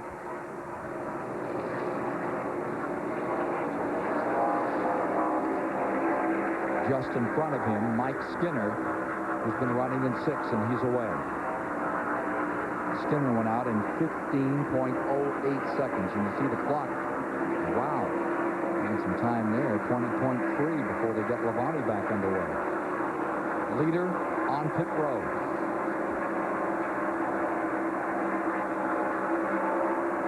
Boy, this is important here. This is the one that'll make the difference, I think. Glenn Jarrett is there. And Ted Musgrave comes in for what should be his final pit stop. I don't believe they're going to change the 2 tires. That's what Mike Skinner did. That's the reason his stop was so fast. Musgrave has been complaining about the car being a little tight off the tunnel turn, so they're going to try to loosen it up with a track bar adjustment. They are on the right side, and that's all they're going to do. The car's down. They're filling up with fuel. A little slow there. I got him at 14.67 seconds, so Musgrave away. That should be his final stop. Musgrave back out on the track. He was not the leader as he came in. Jarrett remaining out there another lap in the lead. Gordon right there in 2nd now. Burton 3rd. Now we've got a leader, number 88, Jarrett on pit road. This is it. This is the one that can make the difference. And 99, Burton is coming in at the same time. Dale Jarrett said they're going to make a slight chassis adjustment, guys. A half a round out the left rear. And I believe, yes, they are going to take 4 tires. Crew Chief Todd Barrett told Dale Jarrett the 16 took just 2, but they're going to put on 4. Let's go to the 99 pit stop. Frank Stoddard has already done 2 tires for Jeff Burton and fuel. A great stop. They added a half a pound of air to the right rear, just fine-tuning this 99 Ford. Well, that sets it up. Did you see a mask job just then? The tire people went over to the left side. I didn't see any tires being changed. Here's 24. This is Gordon, your current leader. He is working lap 165 as he brings it to a halt. And Spencer right with him at the same time. Mike Hogwood is there. They're on the right side now. They come over and will change left side. They will be putting 1 round into the right rear to try to tighten it up just a little bit. Jeff Gordon is down and away. 18-3. Good stop for the Rainbow Warriors. Boy, oh boy, a great stop. You can see Jeff Gordon following Jimmy Spencer down pit road. 35 laps, 87.5 miles. He has the time to get it done. Spencer came in behind Gordon and actually got out ahead of him. Spencer's the one that really made the advantage in the pit. Well, look at this. They're back at it again. You see Dale Jarrett there in the 88. Almost in contact. Oh, Jimmy, let's trade a little paint. He will, buddy. He's not shy. Mark Martin entering pit road. Slowing down 65 miles an hour. Rusty Wallace now pitting in the deuce. He is being shown in 3rd. Martin had been your leader. They're both in. As is Triple. Now Rudd pits.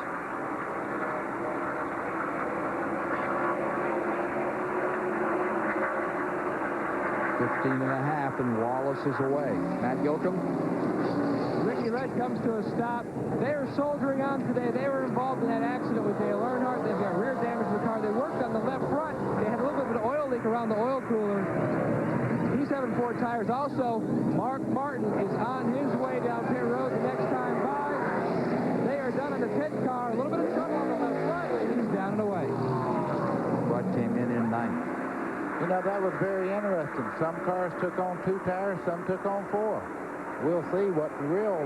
I really don't know. I think if you got to fill up, you might as well get 4 because it takes a certain amount of time to get 20 gallons of fuel. Benson, he had inherited the lead. Now on pit road of the Bahari team. Buddy, they can get the fuel in about 13.5 to 14 seconds. Yeah. And when they make that stop, they're going to take 18 to 20. So I believe I'd still rather have new tires right near the end here. It's going to come down to a shootout, and I want a handle to win. Craven coming in. With these pit stops, he had moved up to 7th. Now Kyle Petty has the advantage. Kyle Petty up in front for the moment, getting 5 additional bonus points. back for the conclusion of the Pennsylvania 500 after this.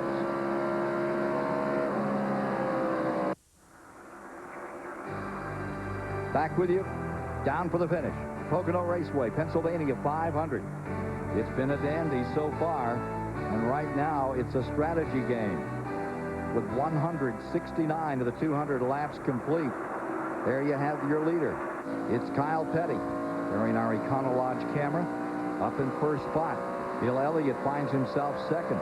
Derek Cope has come to third, and Earnhardt is in fourth with 30 laps to go this time by. And look for Earnhardt to try to stay out here and see if he can't pick up a caution. He'll stay out here just as long as he can, down to about 10 laps to go. Take a look at some of these pit times. Craven with a 10.3.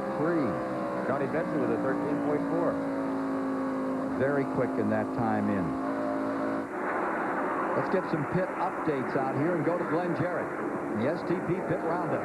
Well, I'm still in Ted Musgrave's pit, and again, to recap what they did, they came in, they only changed 2 tires, and they made a track bar adjustment to try to free the car up a little bit. However, his teammate, Jeff Burton, gained a lot of ground on him in the pits. But the guy I want to talk about really is Mike Skinner. Great job today. They came in for a 2-tire change.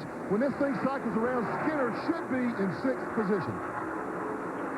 And talking about strategy here on pit road, the 88 of Dale Jarrett, Todd Parrott decided to take 4 tires, and he just radioed Dale and said, man, we're eating them alive. 4 tires was the way to go. Let's go down pit road. We're in Jimmy Spencer's pit. He only took 2 tires on that pit stop. However, he has already been passed by Jeff Gordon, who made a chassis adjustment and took on 4 new tires. To Matt Yoakum. Every time a car comes in, people jump over the wall to try to look down and see what the cars further up pit road are doing, 4 tires or 2. When the 99 came in, they acted like they were taking off 4 tires over the radio. Frankie Stoddard's saying, buddy, we're taking 4. Remember, 4 tires we're taking. You know what I mean? Is they're really only taking 2, hoping other teams would think they're taking on 4 and try to take on 4 tires. Back on the stage. Kyle Petty had been leading, now pits, and here's the 99. Going side by side and wheel to wheel with his teammate. And he is away up another spot at 99 around Musgrave for 6th position. And it's Dale Jarrett right behind him, putting the pressure on. Musgrave getting a little loose there. There goes Jarrett. And Jarrett with 4 tires. He is flying out here, buddy. He's coming up through there very, very quickly now, and you can see him gaining down. As we ride with him down in the tunnel turn there, you can just look back, and these 2 cars are really on the go here. Bill Elliott for the moment in front. Cope still being shown in 2nd. Earnhardt to 3rd. Looks like Earnhardt's going to get a shot at first place for a little bit, just as we see the 94 and the 36 come in here. They say there's some smoke on the back of 43. See it there, buddy? Greg? Yeah, yes, no? Yeah, there was. Bobby Hamilton beginning to have problems toward the end of this one, running 32nd. There's 1st and 2nd, Elliott and Cope. McDonald's versus Skittles. Ah, the commercial world of it all. Well, let's tell everybody that they have not made their pit stops yet. The full cycle on pit stops has not occurred yet, but Bill Elliott's done a great job today. He has enough tape on the front of that thing to write home on, but he's just stayed out there and told you, as we speak, he comes down pit road.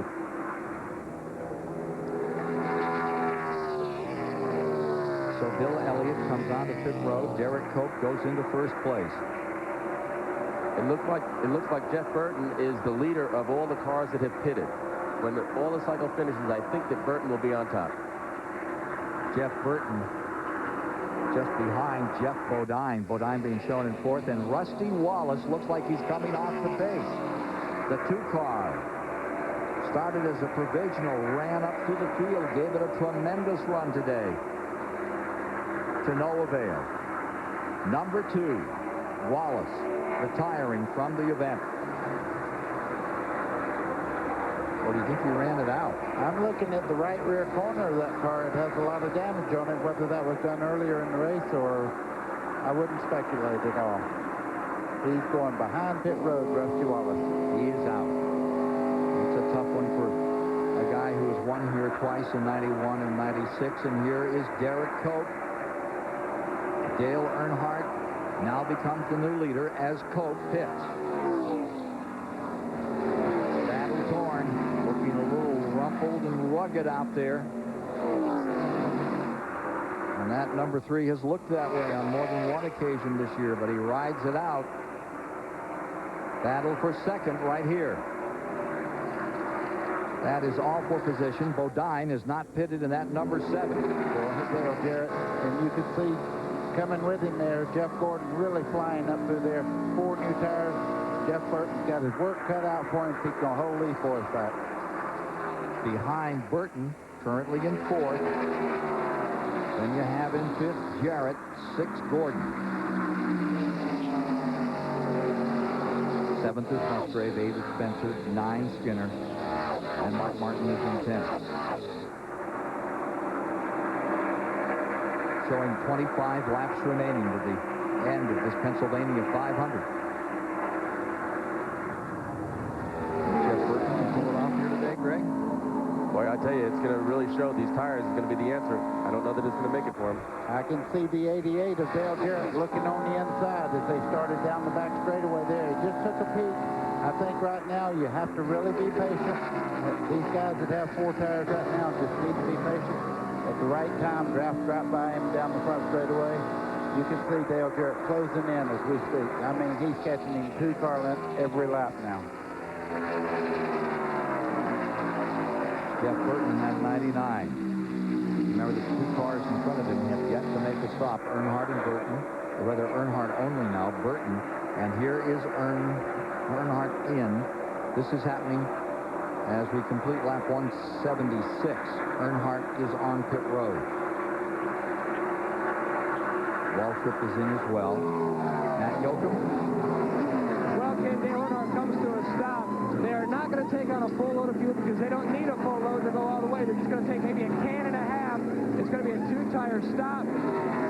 Danny Chocolate Myers, all-pro member. He slips a little bit, but it's 11.6 seconds. Earnhardt is down and away. Yeah, they're back in this thing, and let's see how it's going to wind out now with this 25 laps remaining to decide it all today. Again, 4 tires or no, you can't lean on them too hard trying to make up too much distance because there is a time when 4 tires, if you heat them up, can go away on you and you're in the same shape to the guy that maybe didn't change tires. So right now they have to be kind of patient and kind of close in. I see Jeff Burton has actually pulled out a couple of car lengths now. 57 miles left in this one. Jeff Burton is in front. 7 top 10s in the last 9 races for number 99, Jeff Burton. We'll see what happens here on TBS.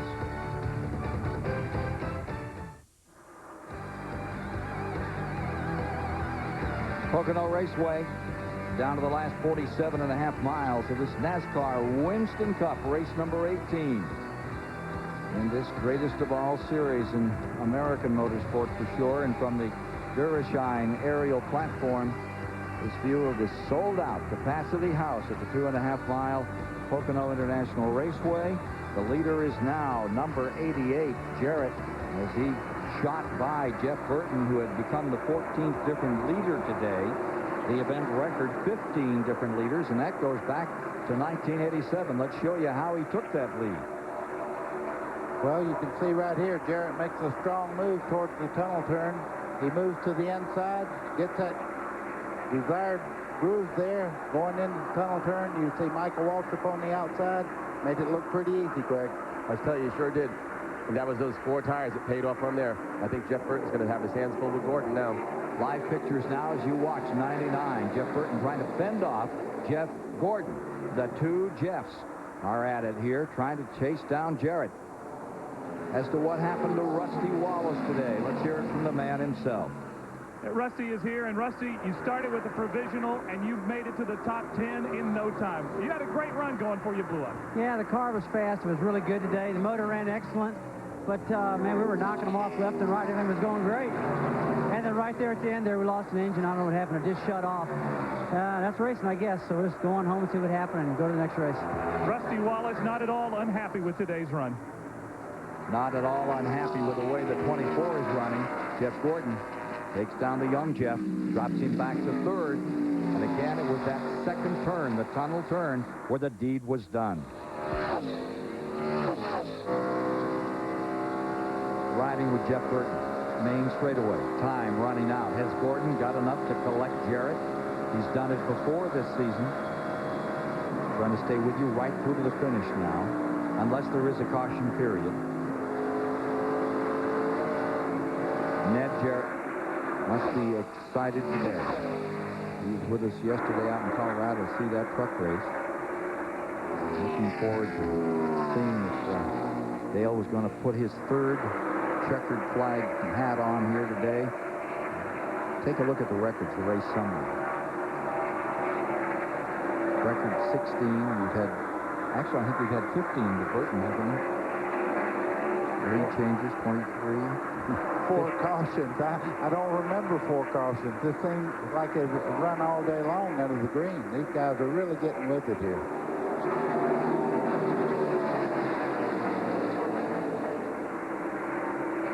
So what about the 88 and the 24? Can they stay this way? Ken Gordon chase down Jarrett. Matt Yoakum might be able to give us a little enlightenment on that story. Well, Ken, if you look at the record book, both these teams have their best pieces out here. Gordon has Blacker. 11 of his 26 victories have come in this car. It was their very first Monte Carlo at Hendrick Motorsports. As far as BJ, Brad Perry told me they call this car big money. In 3 races this year, it's won $500,000. Darlington, Atlanta, you name it, this car always runs well. It looks like Gordon may be catching a little bit. Gordon loves his car, and he won with his car when they were here in June. For the moment, Jarrett crawling away, able to withstand anything that Gordon or Burton can throw at him. Not Earnhardt in front. Some of us predicted this was going to be the day he would right the world again after 44 straight losses, but not going to be that way.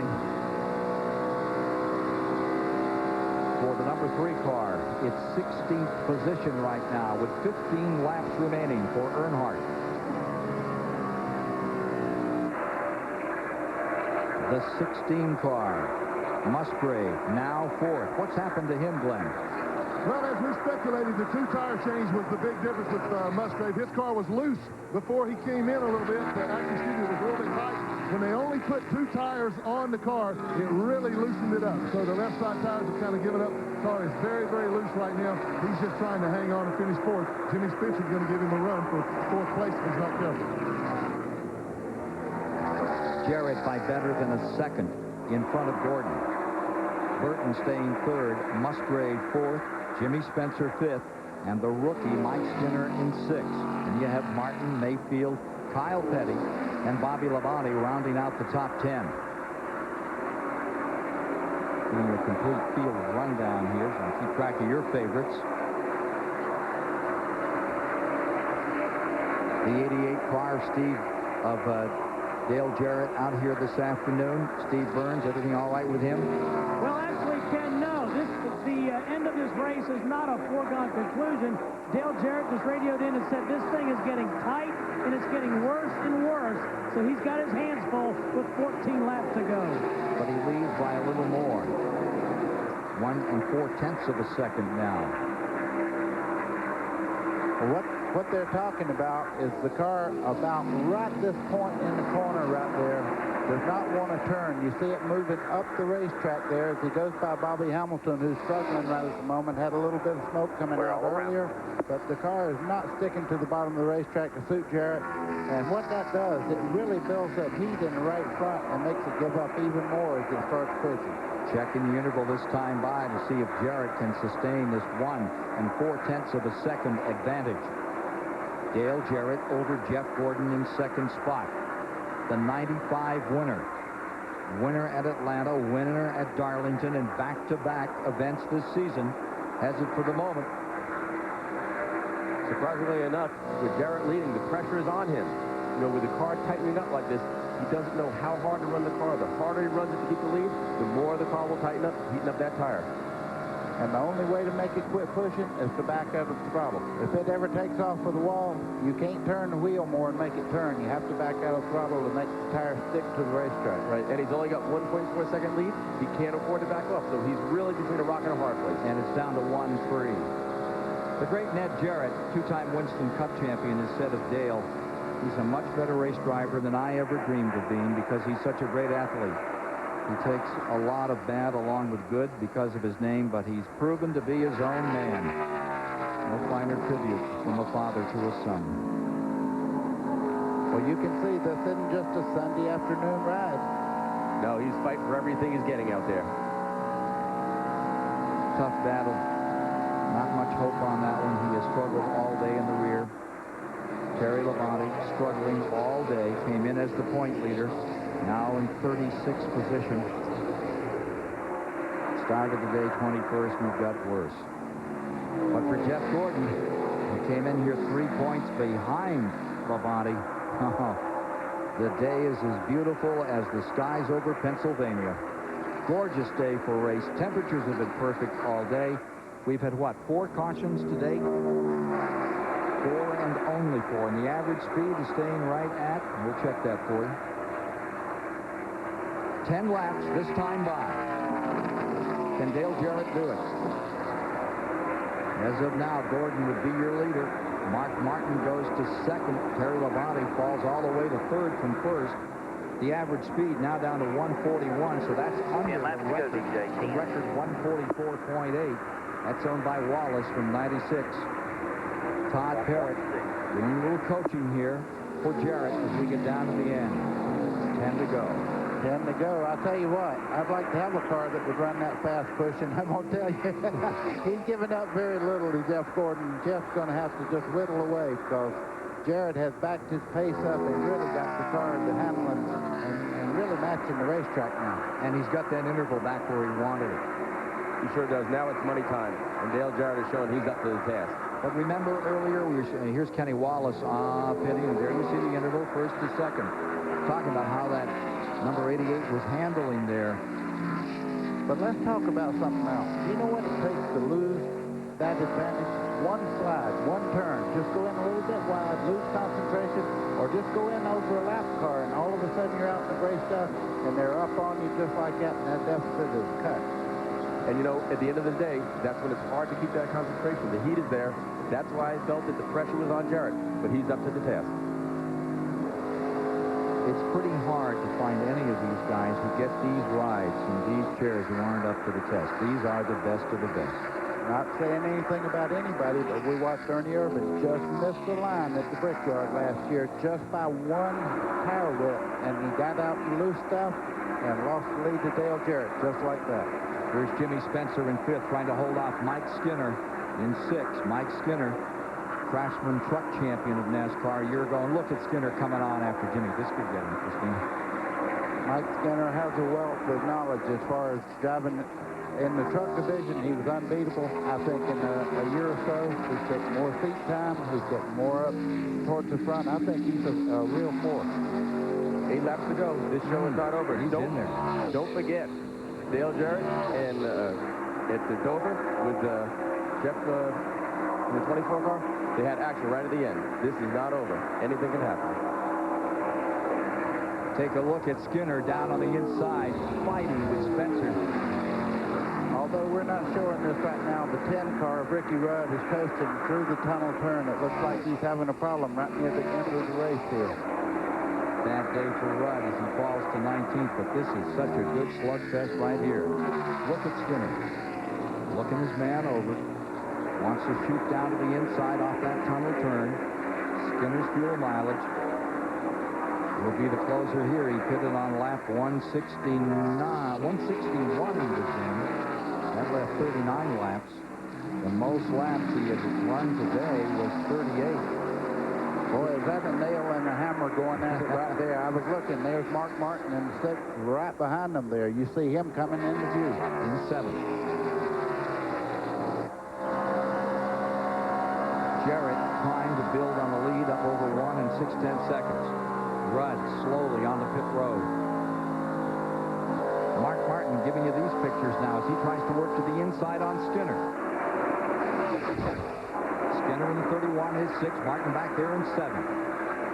Like to gobble up both of these in his quest toward that Winston Cup title. For Mark Martin, every position is so important because, like we say, he's probably going to move into second place in the point today. And you see him making a move on Skinner down through the short chute. Martin takes 1. That's for 6. And he gets Spencer. Martin into 6. Spencer in that number 23, the yellow and blue car. This.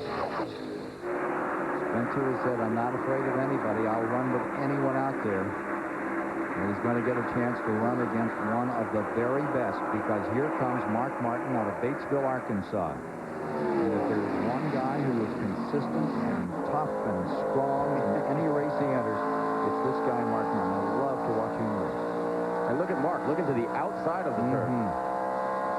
You could see Jimmy Spencer get a little wide coming out of the corner there, too. So Mark is really working him over. He'll move back and forth there, trying to get him offline just a little bit. If you can get him looking in the mirror 9 out of 10 times, you can get by him. This is where he wants to make his move right here. Yeah. There he goes. Inside of Spencer, going to turn 3. Whoa, close right there. Bang. He makes the pass. Here comes Skinner now trying to put Spencer away, too. They rub a little bit as they come out of the turn. These two have been known to rub a little paint through the year. 5 laps to go. 5 remaining this time by. Oh, my.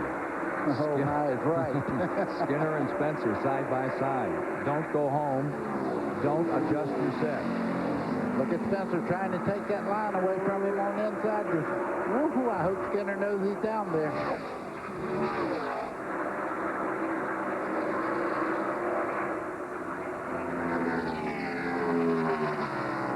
Think he's going to get it through? No, now he's got an advantage. 31 Skinner. Could see Spencer drawing up there. That car is not working as well in the second turn as you might wish. Your leader still Dale Jarrett. You see him going down the front straightaway there. He's the second car. You see Jeff and Jeff back here fighting for second and third. That's Jeff right there. Jeff Gordon, Jeff Burton, and the 99. Not a mutt amongst them. They are something, those two. Jeff Gordon, the established star at only 25 years of age. And this other fellow, a little older, Jeff Burton. But gosh, what a comer he is. I have to think Dale Jarrett knows how to get that carrot. It's been out in front, but he's chasing it now and gaining on it. Here he is by himself, and he's now building on his lead. It's getting fatter. But interestingly enough, Burton in the 99, with these laps running out, is catching up on Gordon. He's really whittled him down a little out there, folks. Take a look at this. The 24 to the 99. Second to third. Time running out. The J&J show getting a little better here.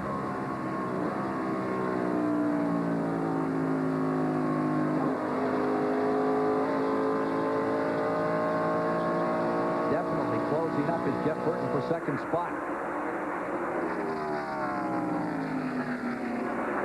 Got Jarrett out in front, and he's away. Something gets knocked off the rig, and he's in trouble. But other than that, it looks like a shoe-in from here. Dale has shown us all day long that on the long run, he was the man. This is what they call a walkover in Winston Cup racing. You guys leading by what? Almost 2 seconds out here. Yeah, but let's watch this guy now. You watch him down the straightaway. He's still kind of resting that left hand down the straightaway. You see him change gears there as he goes down the front straightaway. You change gears. Anything can happen. You're still shifting gears. Watch him go in the corner, shift down. Watch his hands right here. He's busy, man. He ain't out there just riding around. You can make a mistake when you're fighting like that. Yeah, but he doesn't have the pressure anymore now. He's starting to hear the gremlins in that car, though. Woohoo. Got him by 3 seconds right now. The Intimidator may be Earnhardt, but the Dominator here today is the 88. DJ's getting it done. Coming by, white flag about to be extended. Final lap. Down and out of 3. Dale Jarrett, 1 lap away. One more time. Be smooth. You got it. One more time. Be smooth. That he has been all day. Todd Parrott talking to him. You could hear him in the background there. Dale Jarrett's doing everything right now. And I think right now he's kind of in cruise mode and taking it easy. But look at Jeff Burton come in on, as you pointed out just a second ago, he is moving in just a little bit on Gordon. Just digging. Is 99. Burton coming after Gordon here in the final lap.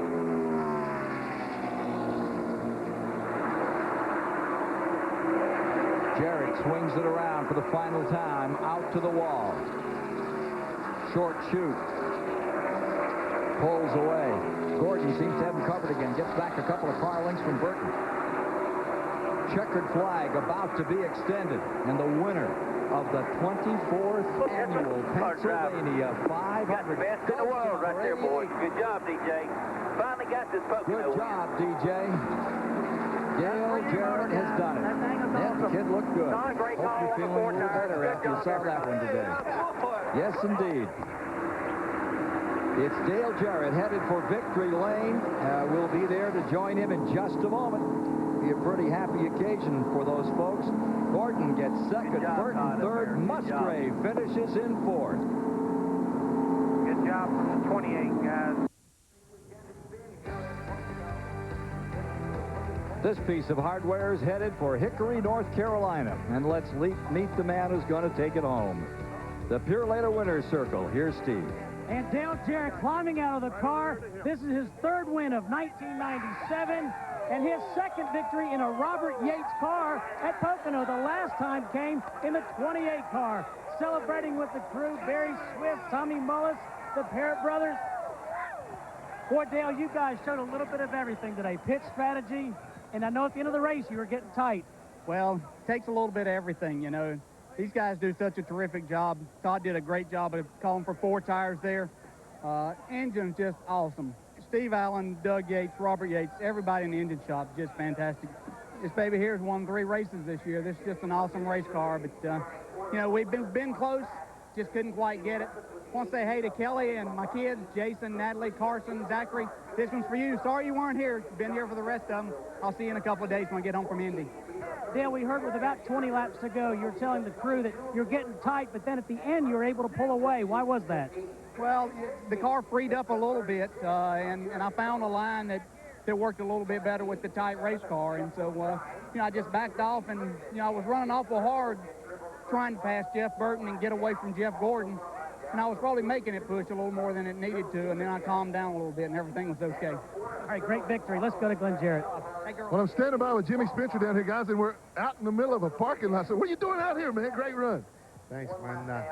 Getting these 2 cars loaded up to go home to get worked on, and the other 2 cars that my other guys brought up, we're going to Indianapolis tonight. So we're going to test tomorrow and Tuesday at Indianapolis, getting ready for the big one.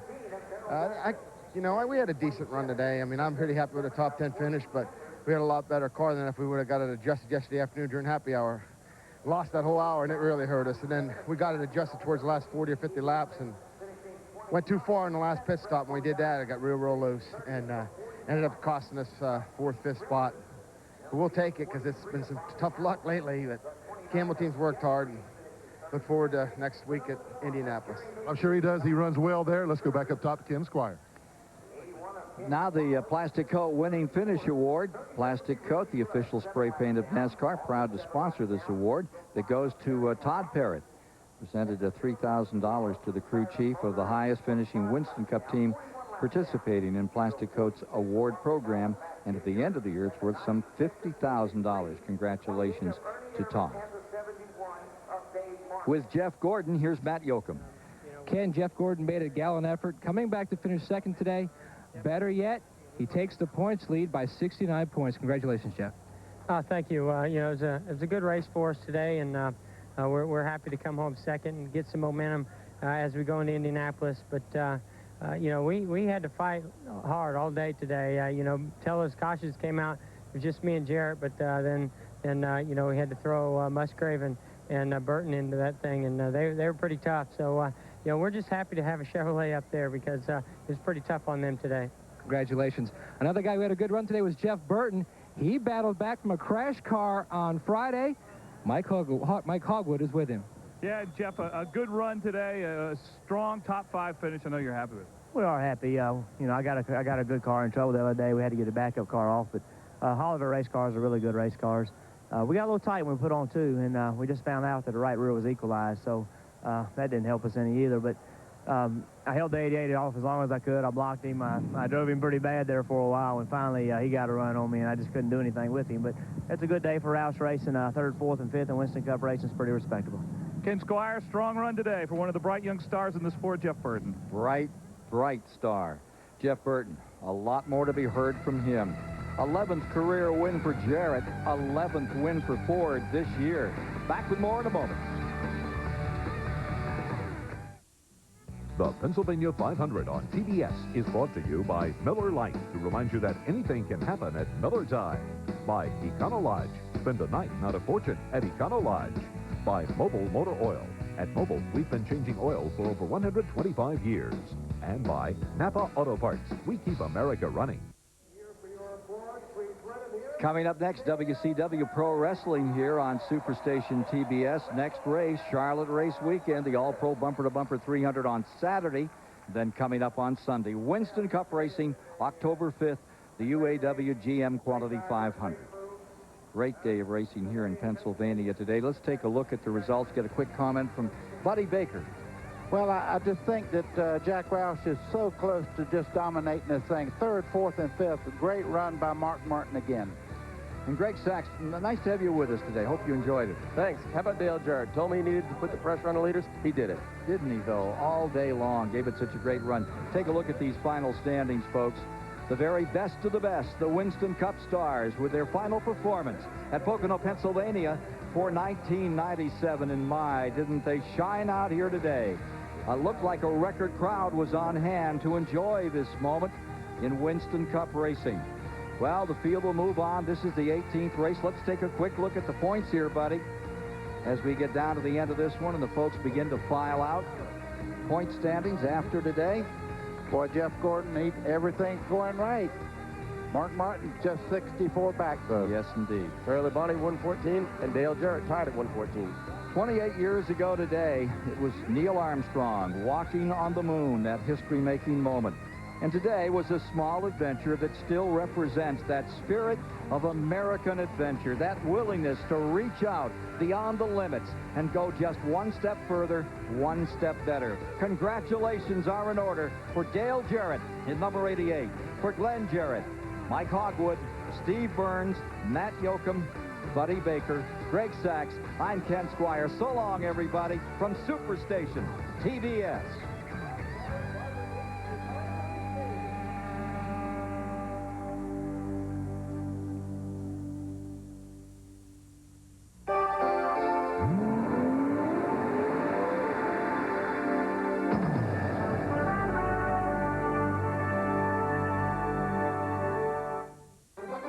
The preceding has been an exclusive presentation of Turner Sports.